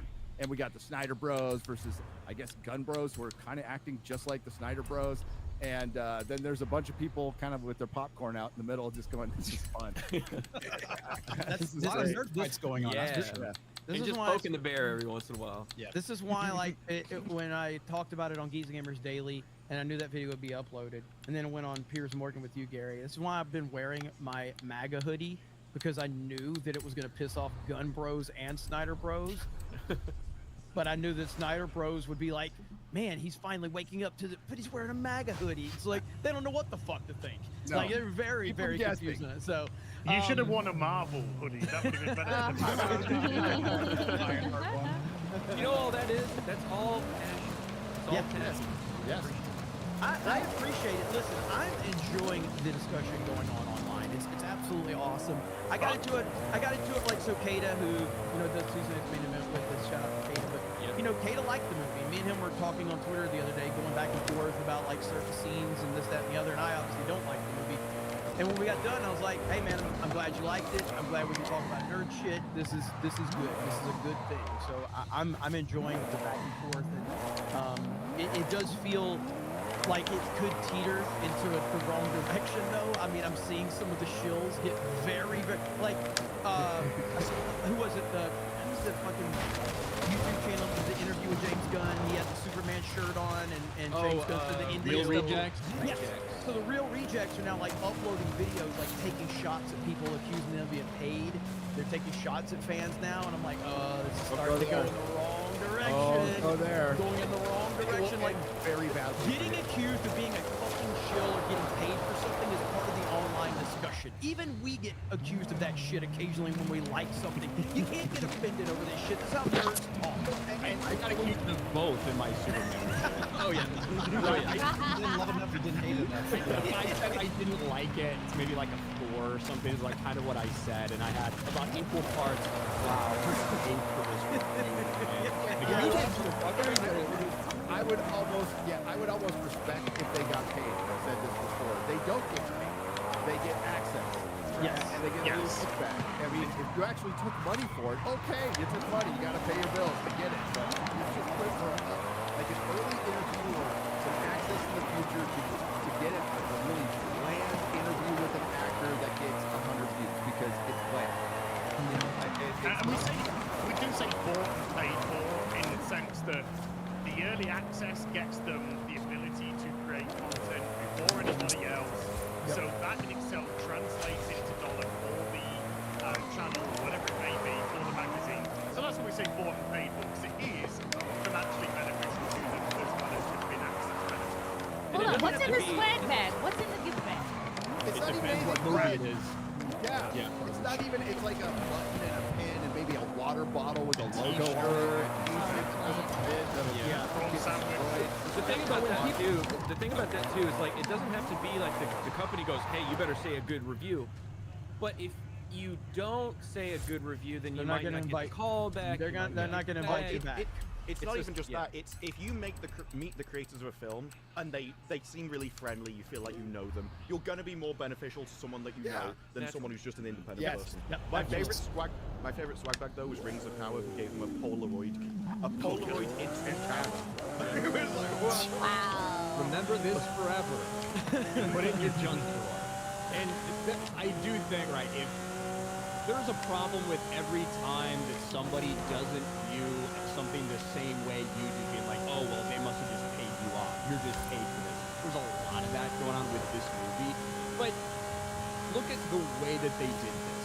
The Monday premiere in LA, they invited a bunch of people, like people with fairly small accounts, whether it's Instagram, Twitter, whatever. People, I'm talking about like 3, 4, 5, 6,000 followers, type of people who have been hyping this movie for. They invite them all there. They let them walk to the red carpet. They take pictures with David Gordon Sweat, James Gunn, like all this stuff. And then, of course, I mean, these are the people that have been hyping the movie before they saw it, and they hyped it in the aftermath. They wanted to get huge positive word of mouth, and that has now become the strategy for these companies to do their promotion. To generate the good word of mouth before any normal person will. Why did they pick such a small? But the thing is, the genuine word of mouth. Yeah, I mean, I guess. But like, at least if you come out, like, if you're like, I'm DC on film or DCU on film, you're pretty much saying I'm a shill, and like, I respect that. If you just said I'm gonna shill the shit out of this, you're being honest about that. But with a review, it always falls on to just be honest. And you want people like Jeremy Johns. He gets to see shit early, but people trust him because he's real. You know, he's just being an honest guy, and that's really all you need to do. There's no way to slant this movie. It's so divided, like for it to be financially beneficial. The only way it can be is if you're and that's the way I was. And who wants to be tied to strings with corporations anymore? You know, if I have a chance to sneak in to see something early, great. But honestly, I'd rather see it with people. I'm fine with that because you get a genuine crowd reaction too, which was weird because for my fan screenings, there were people in costumes and it was packed theaters. It was quiet. Now I've heard other places that's been, especially in Burbank and in Orlando, it was pretty enthusiastic and noisy. And it really does depend on where you are in kind of sleepy area. Anyway, but mine was silent. Mine was also like the credits hit, not a word. Nobody started going. No clapping. Clapping. A little bit of clapping. Anecdotal. Mine was subdued. We walked out and it was like a freaking funeral. Mine was more subdued than I thought. And the thing with the Tuesday Prime screenings, these fan early access screenings, which we've seen happen several times, it's becoming more often now. But those are the people that are the most successful. Those are the people that are showing the content. Those are the people that, like, they waited for that announcement, they got it as soon as they could. Like, that's the type of crowd. So usually those are, remember what, the ones for the Flash? Coming out of the fan previews for the Flash, and people are like, it's the greatest comic book movie we've ever seen in history. We saw the Flash. So mine was fairly subdued. One cheer for Crypto near the end, a smattering of applause at the end, but not much. Well, we need to get into it. Let's get into it. So we'll quickly go around the horn here as quickly as we can. See everybody's general thoughts. No spoilers, but very soon we will be spoiling the living shit out of this. That's what we do. X-Ray Girl, what'd you think? I like the movie. It Kicker. didn't hit me. Hey, oh my god. Did you get what did you get? A bag? I didn't get a bag. You get a bag. No, but Crypto to eat. Pardon? You got a crypto to eat. I did. They didn't offer that at the theater. No, but the movie didn't hit home at the end, so it was kind of disappointing. Kind of like a one-night stand. Will I watch this again? Probably not, but it's not the worst movie. It was entertaining up till the very. So you're comparing it to a one-night stand of somebody you will never call again. Yeah. Yeah. Okay. But it didn't finish at the end. It was like, It was good up till the end, but it's not that memorable. Yeah, you're like, what was his name? Does it really matter? Forrest Gump. You're like, well, this cop is ruined. What'd you think, Chrissy? Okay, well, my biggest takeaway that it was like, okay, blackface is okay if a blackface. Oh my god! What'd you think, Chrissy? Okay, well, my biggest takeaway that it was like, okay, blackface is okay if a black person is doing it. Oh my god! Nobody was giving the black guy in the invisible wheelchair any shit about his blackface. Hey, to be fair, Superman did blackface in the movie too. Yes, towards he the did. end. Yes, he did. That's true. It was like eating him alive. Yeah, and then his white friends were trying to beat it off of him. They're like, get up! Don't do that! You're gonna get canceled again. Quick, they got Polaroid cameras. I remember saying that like Jurassic Park was gonna make more money than Superman, but I actually liked Superman a bit better. Like, it was okay. There was kissing, which I was excited about, and I was like, why is she interviewing him, giving him a hard time on like the day of their 3-month anniversary while he's cooking her dinner? And it was like, how can she be? I don't know. Tracks for a woman. She has to be right. Of course, for the story, she has to be skeptical of him. I'm like, you have to have sex with him already. Like, just, I don't know. Hey, I was just like, is why that is your she... review? That is Lois my Gold review. didn't have sex. There was I'm like, did they, didn't they? Where was the sex? It seems like they didn't bang, because I feel like once they bang, she'd be like, I'm never leaving him. Like, this is otherworldly dick here. Imagine the style. Literally out of this world. Our friend Shad here really likes it when a movie establishes power levels, and that would have been the best way to do that. Is how much does he hold back when he bangs? Exactly. Does the building rock, or does it? Yes, I would love to see them float, and then he's Or like, is he faster than a "Whoa!" speeding He, bullet? raises them both up. That was very exciting. It was very evident to me that Lex Luthor, all of his angst comes from the fact that he is bald, and Superman has like this wonderful full head of hair. How's this gonna be super villain? You're boring. My favorite part. Boring. This is not. Oh, you know what? I don't know if this is gonna spoil it. Don't make me spoil feel a it, star then. run on. The moral of the story is never underestimate Just give birth an again. influencer. No, that's the it. big That's takeaway. true. Yeah. Don't. God, So, I have other thoughts, but they're all spoilers. well, we'll get there. So, X-Ray Girl said one night stand that I'll never call again, but it's good. You know, still a good shag. I would think of this movie as like a Christy side likes piece. pussy. This is like, that's a one-night stand. Side note. Why are the women likening this movie to cheating on a guy? Hey, I said I was gonna cheat Why on do a we even guy. have to ask that question? It should be out. And this is why you come to Friday Night Tights, for that kind of insights. This is the entire like femme romance genre, like summed up instantly. Yeah, exactly. You're welcome. And they say we have no diversity. Yeah, it was very scary. The part where he had like the black thing over his head, and it reminded me of like what Fauci did to the Beagles, and I got very upset. Oh, but they really love Superman's parents in this movie. Oh my God, yeah. So cute. Middle America. Garrett. So corn-fed. I did not want to have sex with it. I think the cast was really good. I liked pretty much everybody in the cast. I think they did a fine job, but the script was boring and lackluster, and I walked out extremely mad. Just felt almost nothing.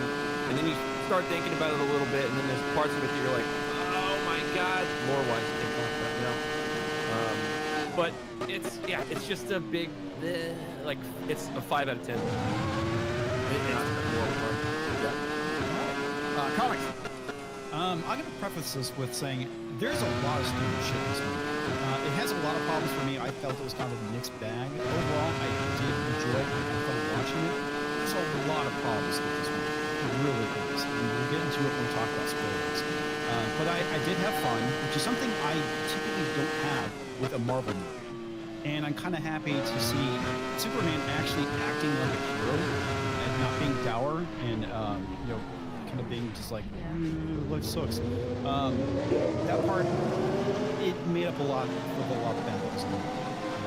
But overall, like I said, it's a very mixed bag. I give it a 6.5, maybe a 7.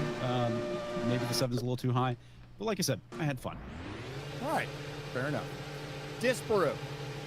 I really hated the marketing for this movie, and then when I walked out of the theater, I'm like, the marketing made me like the actors more than their characters themselves. So, personality marketing makes you like the people, but not in the movie. I hated Lois's character with a passion. I really wanted Superman to be a lot more, which sounds strange, but I watched Man of Steel the night before, rewatched Man of Steel the night before, and I'd seen your review, which was like, and then, and I just kept comparing it as that, and I don't think it lives up to Man of Steel, because I don't think it feels very strong. If you want this to be about hope, I don't know where that comes from. Oh, there was no hope in this movie at all. And it just, I did like some scenes, but all the scenes seemed randomly interconnected, and I would have cut so much out of this movie to try and desperately make it more of a Superman. And I have a problem with James Gunn in general and his way of making movies, but I also have a problem with camera work. So there's one scene, I'm sure everyone knows, it's a big action scene, and you can barely see it, just spitting on hands on his own. And I'm like, just stop. I want to see him break those It seemed, I know he was the camera guy in Flash, but it just seemed like the Flash. I had all the same problems with the camera work and that I had in this. And I think we could have made this idea a good movie, but not. And I also despise this. And just, there's a bit at the end where just as Lex, I liked him at the start, I didn't like his motivation. I despise the movie. I wish he had because it would have been a better movie. All right. Chad. Funny, like as someone who's been the most outspoken hater against crypto, I didn't actually need crypto in this film to the extreme that I didn't until about halfway through when I had enough of it. But I'm just glad that other people are beginning to hate crypto because the films are. Now, on a technical level, make no mistake, technical. This film, on a technical level, is bad to terrible. The plot is absolutely on garbage, right? The more you think about it, the worse it gets. Now, having said that, I really like the film, and it's because I'm a sucker for certain things. You can do one or a couple of things I really like. I can be very forgiving in terms of me liking. Is it sex? No, it's not that. Oh. It's because I love Superman, and in my opinion, the Superman of this film is actually great. I actually feel like, because what I want out of Superman. I'm ready to argue right now. I'm ready to argue right now. Guys, Just- we're I know, almost I know, there. I know. I'm trying to go like really out of character for Friday Night Tights and let everybody have their say before we all go crazy. Just to clarify the position, though, do you mean the actor or the character in the movie? The character of Superman in the movie, for a number of reasons, which I can go into when we start to have the discussion. I genuinely really liked him. I like that he was a Boy Scout. I like that he used cleaner language. I like that he never gave up. That's just Save a squirrel. Shut up, Shad. I'm going to argue. Shut up. I'm triggering so many people here. I enjoyed the film, and I could watch it again and enjoy it again, even though, if you were to, my honest opinion, I actually think it's a bad to terrible film that I also really like. So, All right. that's what Listen, there's a lot of bad to terrible films that we like. Okay, that we Indeed. know that are bad and terrible that we're like, but I'll watch it again. That's Shad fair. had a very That's good fair. video on it. Though. His video is really good. Yes, I'll he watch his did. video, Yes, so, he yeah. did. Thank you. Az. It was as mid could possibly be. It was bloated, it was messy, it was convoluted. I thought the casting was good, and they didn't take any advantage of the characters that they had. This isn't a Superman film, this is a distinctly average man film. When somebody like Mr. Terrific steals the show in a Superman film, you know you've done something wrong. The jokes were all over the place. There was barely a chuckle in the theater. There was one guy that clapped at everything. We won't go into that any further. Hey, chill. But there's a guy that, so there's only one. Other than that, it was a bit of a maul in the theater. I was so disappointed with the fact that Superman was not allowed to be Super. And he started the movie beaten, and he ended the movie being beaten. He didn't elevate in any way. He didn't have an arc in any capacity. And some of the decision-making processes in this film by James Gunn, which were done on purpose, were horrendous. There were some good ideas here. I don't think any of them were executed particularly well. And I was so disappointed because I kind of had a feeling that I was going to leave the theater going, yeah, that was all right. And I didn't. I actually left the theater going, I'm never going to see this film again. I have no desire to. If I have to see it because we're doing some other stream and I need a refresh, sure. But in terms of sheer enjoyment, no. Man of Steel is an infinitely better movie than this. Thank you, Az. Ryan. So I find the movie incredibly shallow and chaotic, and it's because, like, for a lot of things, it didn't give anything time to breathe. The elements that I liked about it, where it would introduce an idea or have a conversation. How Lois and Superman, or Lois and Clark, are very different. She's so skeptical and cynical, where he always tries to see the best in everyone. He's always trying to save everyone. But then, as soon as they start to have a conversation about that, it's undercut by a joke. Superman gets a monologue against Lex, and Lex is right about to come back at him, and then Krypto comes in. And just for a humor thing. It's James Gunn to a T, and it didn't work for me in this movie. I didn't hate it. I didn't despise it. I give it somewhere on like a 4.5 maybe. It feels like a movie that, I think I said this on the phone with Jeremy right after he got out of his showing. It was supposed to be 20 minutes longer. And instead of saying, okay, we want it to be shorter, let's cut out a couple of these plot points here or there. Maybe we don't need this character arc particularly here, let's cut that out. Instead, they just took everything and squashed it and condensed it. So things are happening like a mile a minute and just boom, boom, boom. Especially in the first half of the movie, it felt that way. I thought Mr. Terrific was really good in it, but I feel like there was really no reason for Hawk Girl to be there.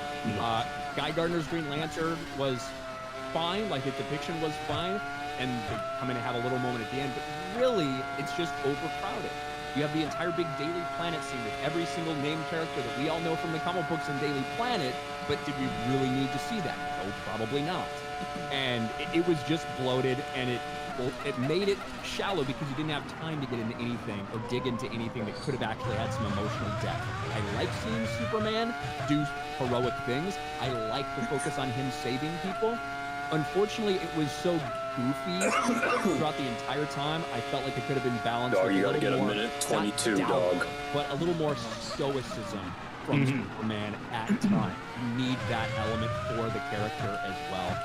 So I did not like it. Fair enough. Jeremy. I now know what the prequel haters felt when the sequels came out.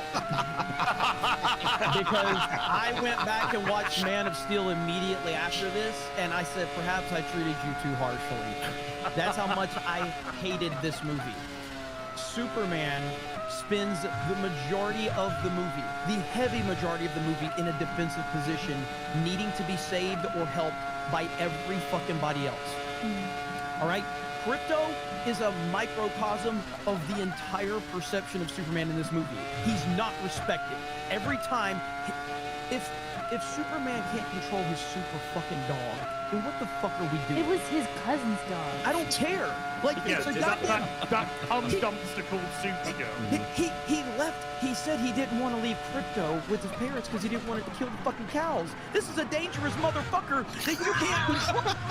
You got him around random people all day long, and he never listens to you. He's a good boy. Stupid. Nobody respects Superman in this movie.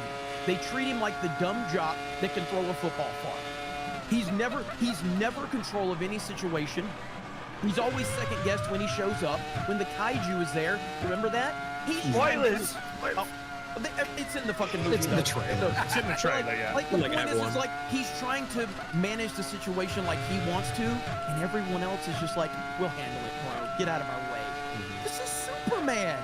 And then on top of that, I'm not even gonna that. There's just details. Yeah, now. where did the big Jew come from? It started out little and then it grew. Again, we will get into the details of that, but yeah, like the fact that he always needs help in every situation that he ends up in, and we have a Superman movie where Superman doesn't save Lois. But I'm glad Mr. Terrific saves Lois. Yeah. Oh, and then we'll get into it. I don't. So nothing about this movie, like, it's a parody. It comes off as a Superman parody, is what it feels like a lot of the times. There's moments that you're supposed to think that you're supposed to be serious, and you've got jokes happening in the background that take away from the serious moment and the emotional moment in it right now. It's James Gunn's Superman to a T. And it's not a real Superman movie. It is a parody of Superman. And Man of Steel is far superior in every possible way. And you know how critical I've been about that movie. It is far superior in every single way because Superman is a man in that movie. And he controls the situations that he's in. Doesn't mean he controls every situation. This is Superman. Superman should be respected when he is in your presence. Superman is supposed to be the leader, the one that controls things, not to be second guessed, not to have disrespectful comments made to him every time he shows up like he's stupid. It's insane. So least favorite Superman movie of all time, this one. Fuck this movie. Thank you, Jeremy, for holding back there. Yeah, I did a whole review on it, so I'll just say that I don't think, no, I know James Gunn wasn't the right guy for this movie. I do think they genuinely tried to do the Bronze and Silver Age thing, and I highly encourage them to keep doing that because we really do need that. That's something we really have been missing from comics. Yeah, dog, you there?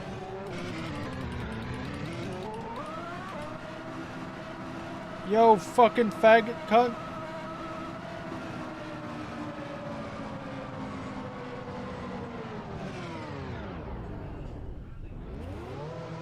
Comics, but you still have to tell a good story. It still has to have some connective tissue. You still need to focus on Superman, and the reason they didn't focus on Superman is because James Gunn wasn't comfortable with it. He was in his wheelhouse with an ensemble piece, and you can see the characters he liked more that were more in his wheelhouse, which were Mr. Terrific and the Justice Gang, and even Jimmy Olsen, you know, and the dog in the movie, and the dog. Strangest thing ever. But Superman was not super in his movie. He was the James Gunn, I wish I was this guy self-insert. Yeah. No, but that was everyone finds him attractive, and the entire world went, why? Because he has BDE, that's why. It was supposed to be funny, Disparu, like the whole movie.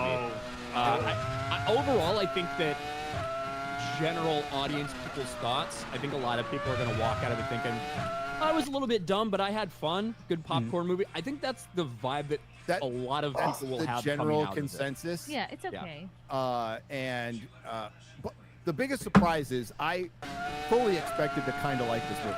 I did too. Like, despite all that shit, that was all out of my head when I sat down in the theater, and I'm like, oh man, I'm with my family, I'm watching a Superman movie. Let's have fun. Got the popcorn out. I was ready to go, and and I was like, kind of okay with it to do the first third, and then what it did was any chance that there was going to be any kind of character progression or anything, it just reverts back to tonal weirdness. Just complete. It's a set of vignettes. It's a set of vignettes. Yeah. Yes. And Chris Gore had the best description, and he liked it. He had the best description of it. It's, people are saying it's a comic book movie. Well, for one, saying it's a comic book movie doesn't mean, well, it should be stupid. There's a lot of very smartly written. And people keep saying it's for kids too, and that's it shouldn't be. That's bullshit. But Chris described it as flipping through a comic that you're just really reading. That's the perfect description of this movie. The cast was great. I think you could. I would say don't shit can this, and they won't because it's going to make money. But definitely learn from your mistakes, which I doubt they will because it's Hollywood, and build on this. There is something to build on here. They introduced some decent ideas, but they didn't set stuff up enough. You kind of come in on the action. There's, as Ryan said this morning, there's a wall of text that you have to read that kind of sets everything up, which was not a good idea at all. I don't mind the wall of unnecessary. Text. I don't mind the wall of text in principle to mind it stage when it's not an origin story for Superman. I don't mind that. What I think the movie could have benefited heavily from is because you get the wall of text explaining, 30 years ago this happened, 3 months ago, 3 weeks ago, 3 days ago, 3 minutes ago, blah blah blah, and then you get dropped into the first sequence, which, not a spoiler, they told us the first couple minutes of the movie are that shot of him crash land in the Arctic and then getting Crypto to drag him back. We've known that is the first scene in the movie. Instead of being plopped into this world where Superman has just been defeated and you've got a social media campaign against him and people are starting to question his role because of this military operation he interfered with, I think the movie really could have benefited a lot from having a first 10 or 15 minutes of seeing the world with Superman as everyone's hero. It's kind of what you said about the trailer. It's what you said about the trailer. Because the trailer set that trailer that you criticized where you're about to say, it basically showed us the film and how it's going to be. Go ahead, Ryan, but you're 100% right. Yeah, and give us that. Show us Superman at his peak. Show us Superman with everybody adoring him, everybody loving him, no problems. Before this campaign secretly run by Lex Luthor, before that hits, before people start questioning Superman, before he starts questioning himself, show us Superman. But the campaign went nowhere. Okay, we're going to get to spoilers in just a second. It's not just that and this isn't a spoiler, but it is, if you want to show someone at a low point, you have to show them at the peak first. So in Doctor Who, there's a whole thing, they build up, he doesn't touch a gun, he doesn't touch a gun, he doesn't touch a gun. My home people, they're not here. And then it's like they're returning, and he grabs a gun. Oh, crap.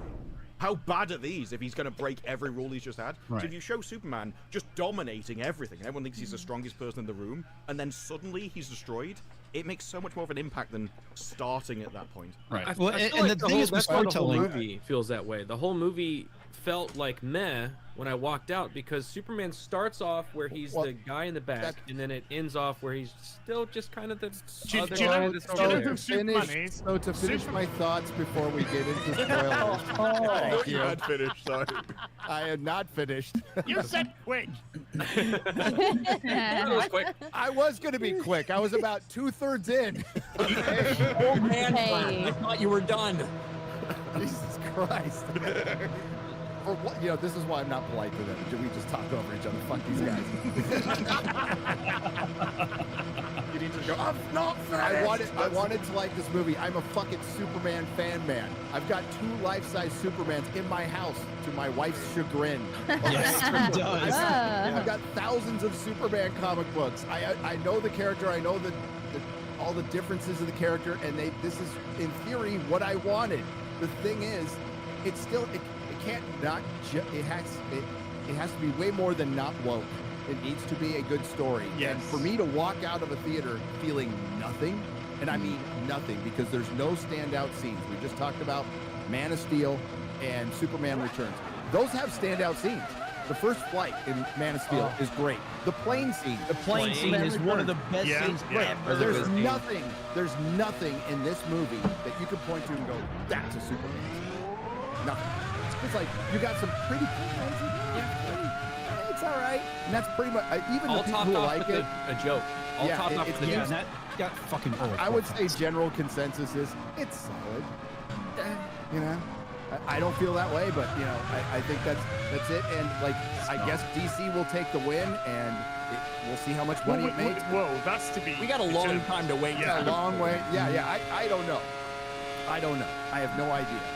But what will be funny is when we see the argument play out on Twitter. It's just Twitter. It's not the real world. But the people who were dead against Clark letting Pa Kent go get sucked up in the tornado, being completely okay with something that happens in this movie.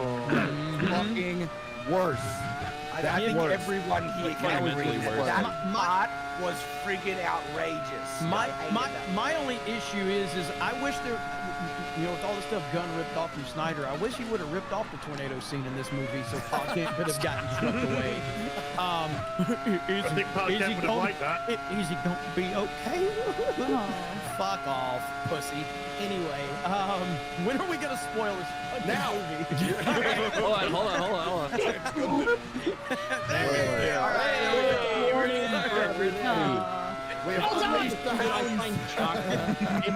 One of the things I find shocking is how many parallels there are to certain things from the Snyder DCEU era, from the country having debates about what Superman's accountable for, interfering with things, getting involved in a conflict in the Middle East, and blah, blah, blah. Like, all of this shit that then gets brought up again in this movie, you know, people not being sure if he's there to save us or there to kill us. It's brought up again in this movie, but they just, it is like a fucking Cliff Notes version that somebody scribbled all over. You can't even understand it and read it because it just glossed over so quickly. And they turn it into a gag. They turn it into, he's got super harems all over the country. You've got leaders of countries going, here's the super harem here. Oh, you gotta give it a minute. 2 minutes and 10 Plays seconds. as the greatest hits without the greatest hits. Nice. That was a perfect representation of that character, too. That was well done. That was really good. Who's the guy that looks like Albert Einstein? It was me, okay? What you're talking about? I think the movie is just ultimately just completely shallow, like Ryan said. Like every time that there was a moment where Superman was almost super, there's a joke. If there's a time where there's a moment of like sincerity that they're having a conversation, there's a fucking joke. Or if there's one moment in the movie that between Pa Kent and Superman where Pa Kent says very boilerplate, you got to be the man that you want to be, not the one that they want you to be. That is a good scene, though. It's a good scene, but it is brief. It is extremely brief. And then as soon as it's said, we're back off to doing crazy shit again. We're back on the roller coaster. No time to breathe. No time to, like, no reverence. I think that's my main thing about the movie. Yes. There's no reverence for the character of Superman, for the situation that they're in. It's all just like hokey jokey fun. He's super frustrated, man. Like the entire movie, and that's why Like, people don't respect I don't get me. the It's hope like, thing. I I don't get the would hope help thing with that I don't get the hope thing that people are talking about, because he's actually just frustrated throughout the entire movie. And David Cornsweet's doing a good job with what he's given. That's what pisses me off. It's because I like him I as thought Superman. they were going somewhere with it. I thought they were like, he's going to rise up and have his big hero moment. You know, a lot of us talked about this being a reverse Kingdom Come, which would have been a better fucking plot, to be honest with you. Yeah. Where the Justice Gang is just so fucking reckless, and Superman kind of like shows them through his actions how to be a real hero, and that never happens. No, it does It never happens. You think in the beginning of the movie that he's going to be like, basically. At the beginning of the movie, you think, okay, they're just underestimating. They're underestimating. And then by the end of the movie, you're just like, no, they estimated him. He's just like, he's really powerful and he can do good stuff, but he's there. They think he's a nice guy.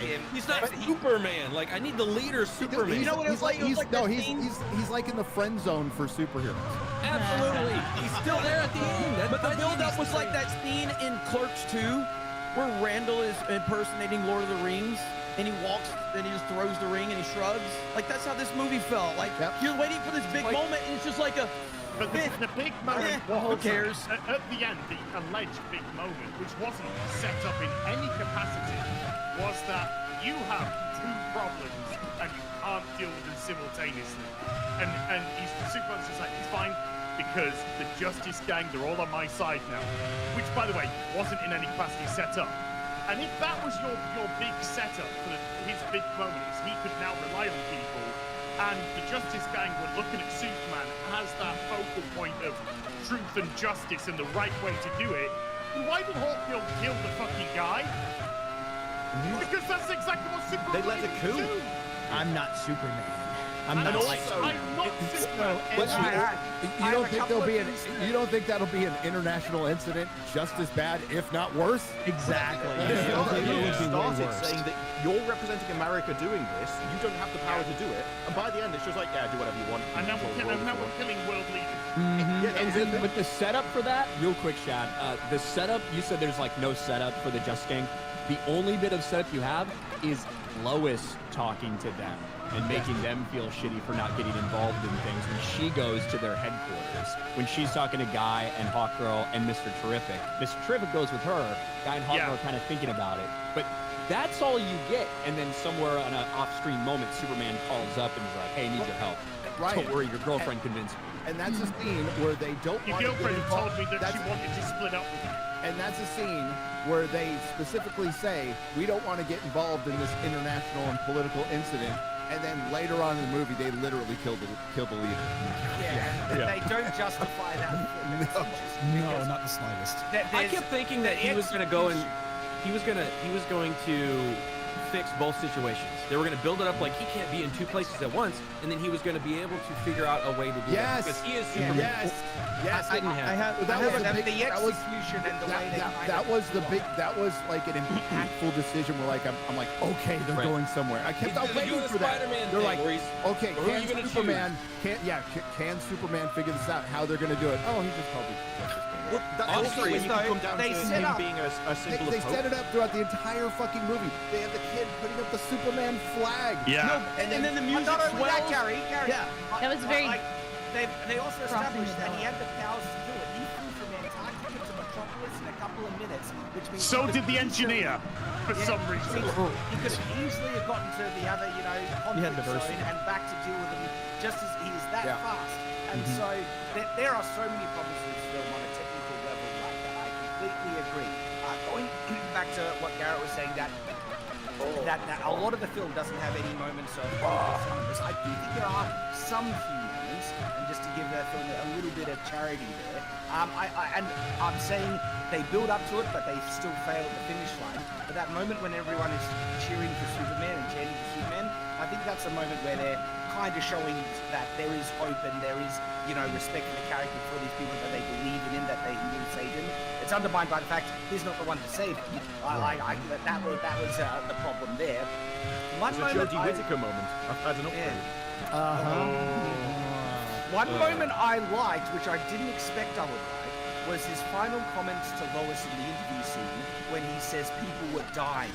And the reason why I like that is because that is at the core of what who Superman is. The reason why he got involved in that conflict, it needed no reason for geopolitics or anything like that. His reason was people were dying and I needed to do something. I like that moment.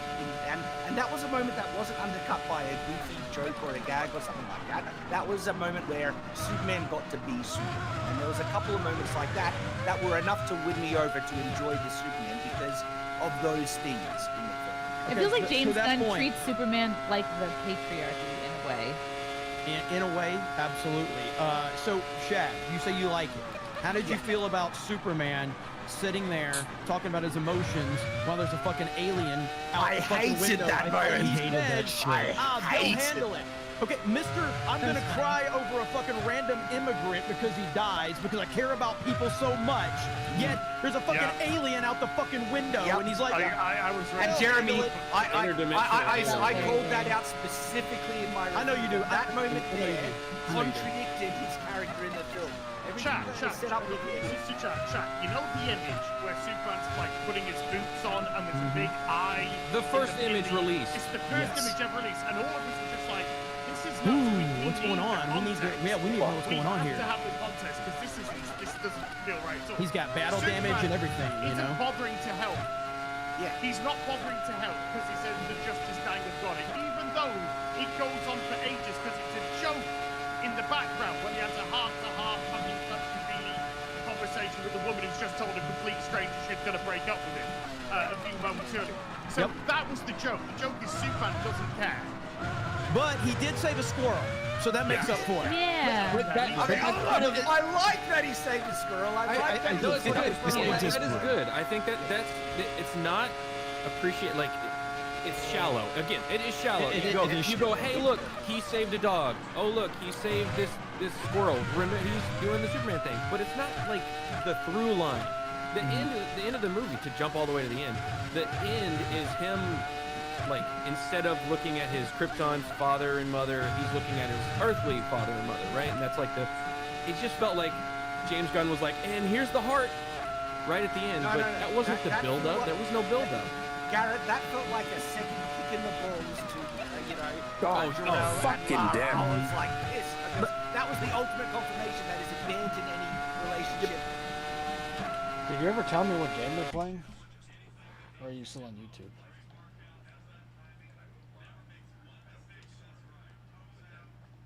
Nice. With his The issue with the scene out of the window is that they had a scene specifically at the start. The Justice Gang did not care if innocents died. Yes. Exactly. Exactly. They might be able to kill the monster, but the amount of people that will be dying as he's standing there having a little cry is ridiculous. Yes. And I did actually think it was funny, like he's bonking him on the head and stuff with a big green pole. No, it in is. the background. But it destroys the character. It destroys that 100%. To me, the joke gets lost when it becomes fucking retarded. Yes. It takes away from the scene. This is a perfect example of the James Gunnisms ruining very good dramatic moments in the movie. And this happens throughout the entire film, and it is so goddamn infuriating and annoying. It's like, let it breathe, stop with the jokes, let them have these moments, but no, we have to make it, we have to overcorrect because it's Snyder. The central action piece is they're in the other dimension. Superman saved by Mr. Terrific and Lois Lane. He's escaping. He's flying through. He's in this weird vortex river thing, and he's trying to save the baby. He's got a baby in his hand, and doing all this stuff. An anti-proton river. Come on. Anti-proton river. Sorry, I forgot about all the jargon. It's a normal river. So the whole scene happens, right? And Which has no effect on him. By the way, that scene looked terrible. It looked horrible. The camera work wasn't is good. trash and Whatever. So the green baby this was all happens. embarrassing CGI. It was bad CG. It builds up, right? We're building up to the heroic moment. He saves it the day, and all this stuff happens, and then immediately, Joe, you're weird. Yes. Like, shut the fuck up and let Superman be like, he just saved the baby, and he saved you, and he got everybody out. Like, Especially the guy who looks like a squid. The guy who looks like a squid is telling him he's weird. That's the joke. It's funny, Gary. Don't you get it? I have a question. I have a question for this group here in just a second, but I want to make a point because you talked about Lois. I want to know why you didn't like Lois specifically. But going back to that scene, like women. Mouthy women. So I personally.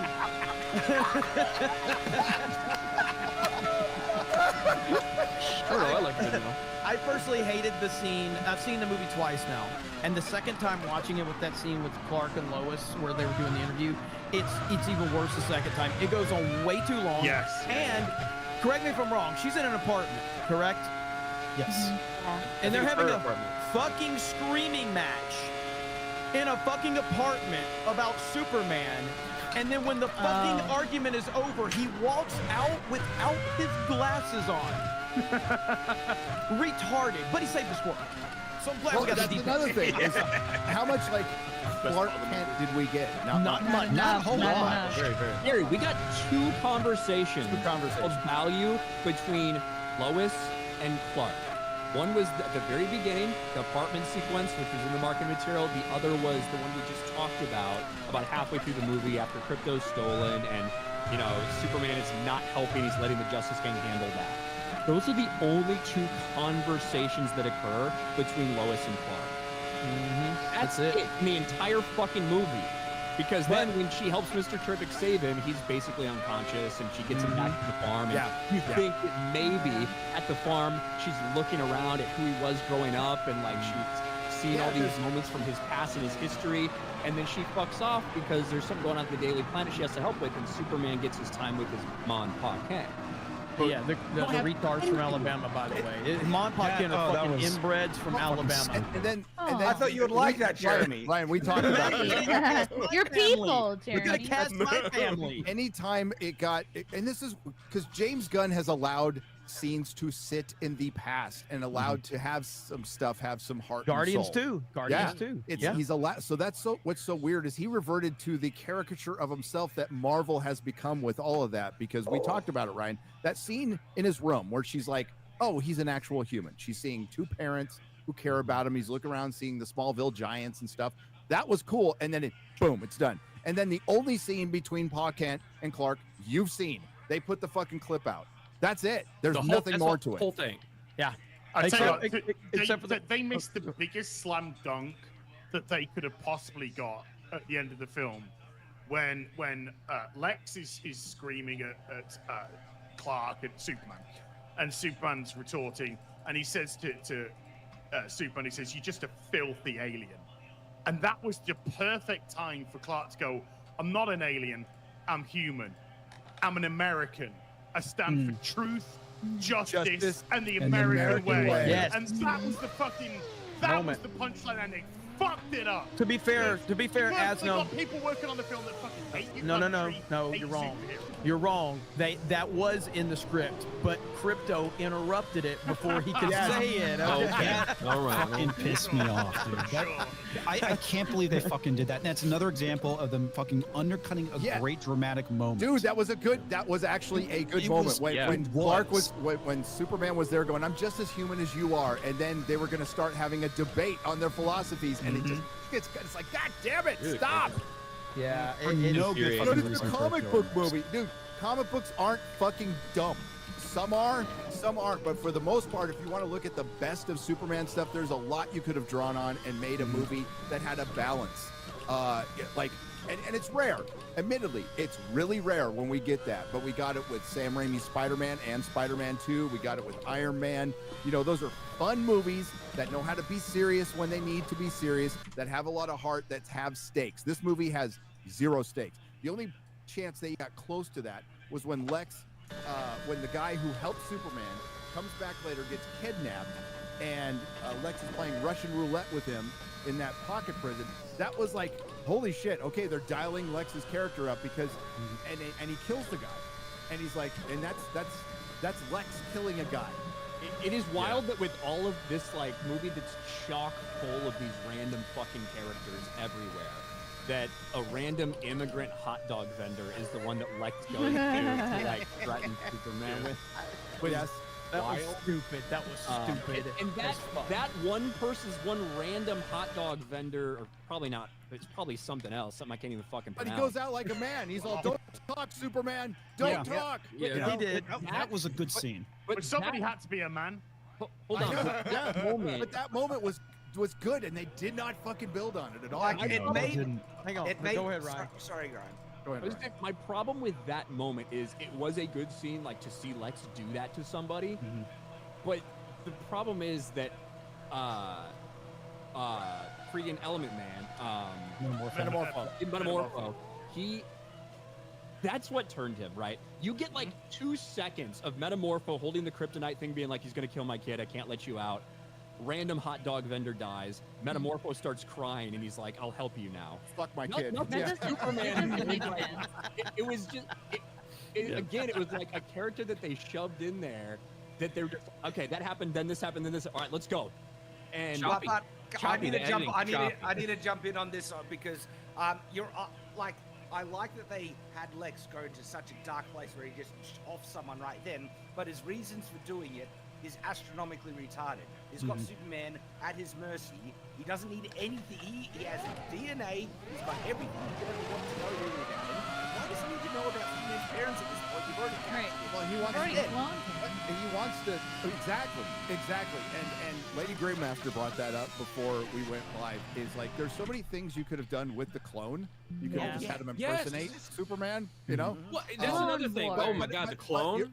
Shad, you're right. Like he could have just killed him. Now he did say like I need to keep you alive. The government wants to keep me alive. But like why? Yeah.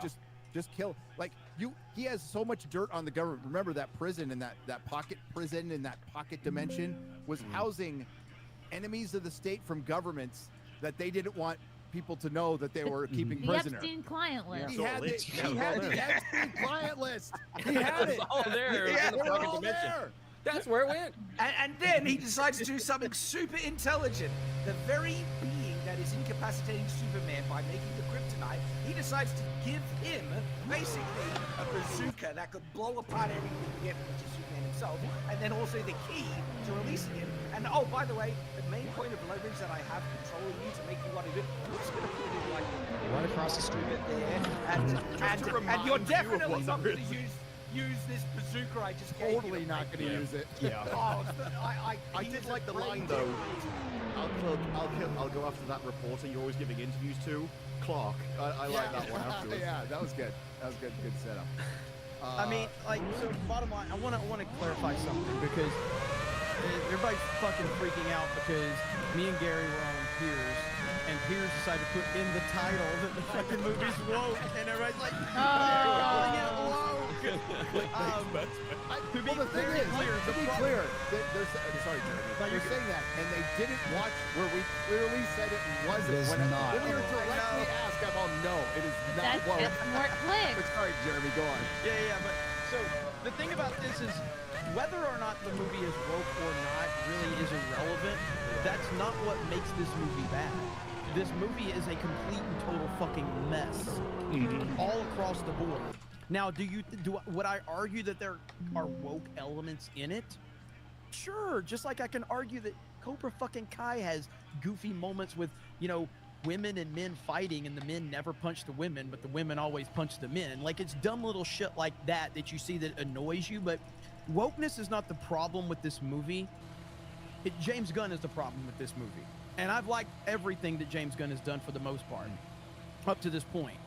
But his style did not work for Superman. And that is the biggest problem with this movie, in my opinion. Now, I don't know how everybody else feels in terms of that, but I don't think wokeness is the problem with this movie as much as the way that it's not focused on Superman. Superman is not the featured character in this movie. He's one of them, but Mr. Terrific is more of Superman in this movie than Superman from a standpoint of how he is stoic and he's calm and he's cool and collected and he saves Lois in a moment. He probably hit that shit. I don't know. But, it's so like he's not a dominant character in the movie, but the times that Mr. Terrific is in the movie, he commands the moment and he commands the screen every single time. Superman seems like a pushover, and the lack of focus and the lack of development from that standpoint is the biggest problem, along with all the other convoluted. I want to say about Mr. Terrific, my favorite part about Mr. Terrific is when Lois Lane starts talking out loud about her relationship with Clark and stuff, and he's like, I really don't do this kind of stuff, and she's talking, She keeps going. He's like, it's like, stop talking. But Jeremy, you did touch on. He was the best character. Yeah. He was confident. He was confident. He was He had the a one cool that actually car. left the Justice Gang to listen to Lois. The garage door thing was fucking stupid again. And James Gunn undermining characters and undermining everything. But that's the guy. I'm like, I'll follow him. Yeah. That's the guy I want to follow. Yep, absolutely. Go ahead, Chad. You had something. Well, yeah. To touch on that, like, one of the things that I hated about this rendition of Superman, and there's a lot that I like, but the fact that he was so deep-powered and getting his ass kicked so much, I hated that. And that goes to the core of the criticisms that we were just talking about. That is, as a result, he's not commanding the scene. People aren't properly afraid of him or respecting him in that sense. And I agree with that. I think they nailed a lot of the other important Superman stuff that I like, but terms of that side of it, he is nowhere near as powerful as Superman should be, or perceived to that level by everyone around him. He's not as powerful as the dog. The dog could get out of the river when he could. Well, I think part of it. Swim to the side and climb out. Do something, not just float along. Well, he was I wanna mostly see out of is- sunlight energy. His Yeah, commanding I wanna presence see- should be self-evident. It should be. He walks into the room. He is fucking Superman. He's a god. He just walked into the room, and you need to be like, oh, I'm listening to that man. At no point in this movie do you could think, oh, I should listen to this guy.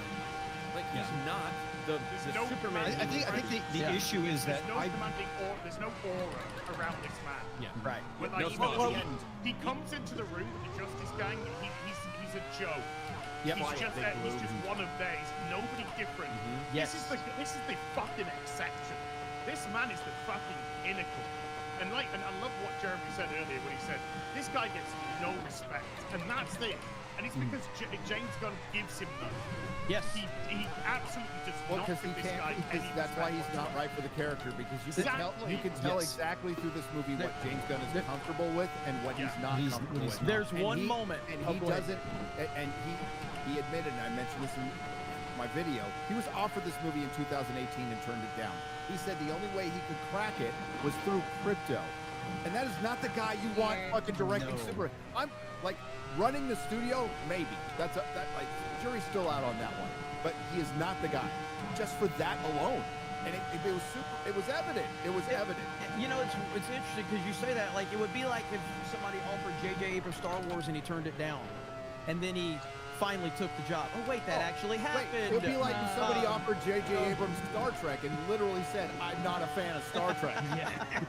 But so like, there's a moment towards the end of the movie where after everything is done, and Lois lands the ship because Lois gets to fly the ship, but she lands the ship. Superman walks up. That's the only moment in the film where Superman has aura, and Lois is completely like infatuated with him at that moment. That's the only moment that happens at the end of the film when everything is concluded. And I'm like, if this would have been the interaction, if he would have had this energy every time, but he never had that. When you watch it again, and you watch it again, or you watch it for the first time, that moment in the end when he walks up, look at how he is perceived in that moment and how he's the dominant figure, and she is completely taken by him in that moment. Every other time, it's just like Superman is treated like Clark is treated.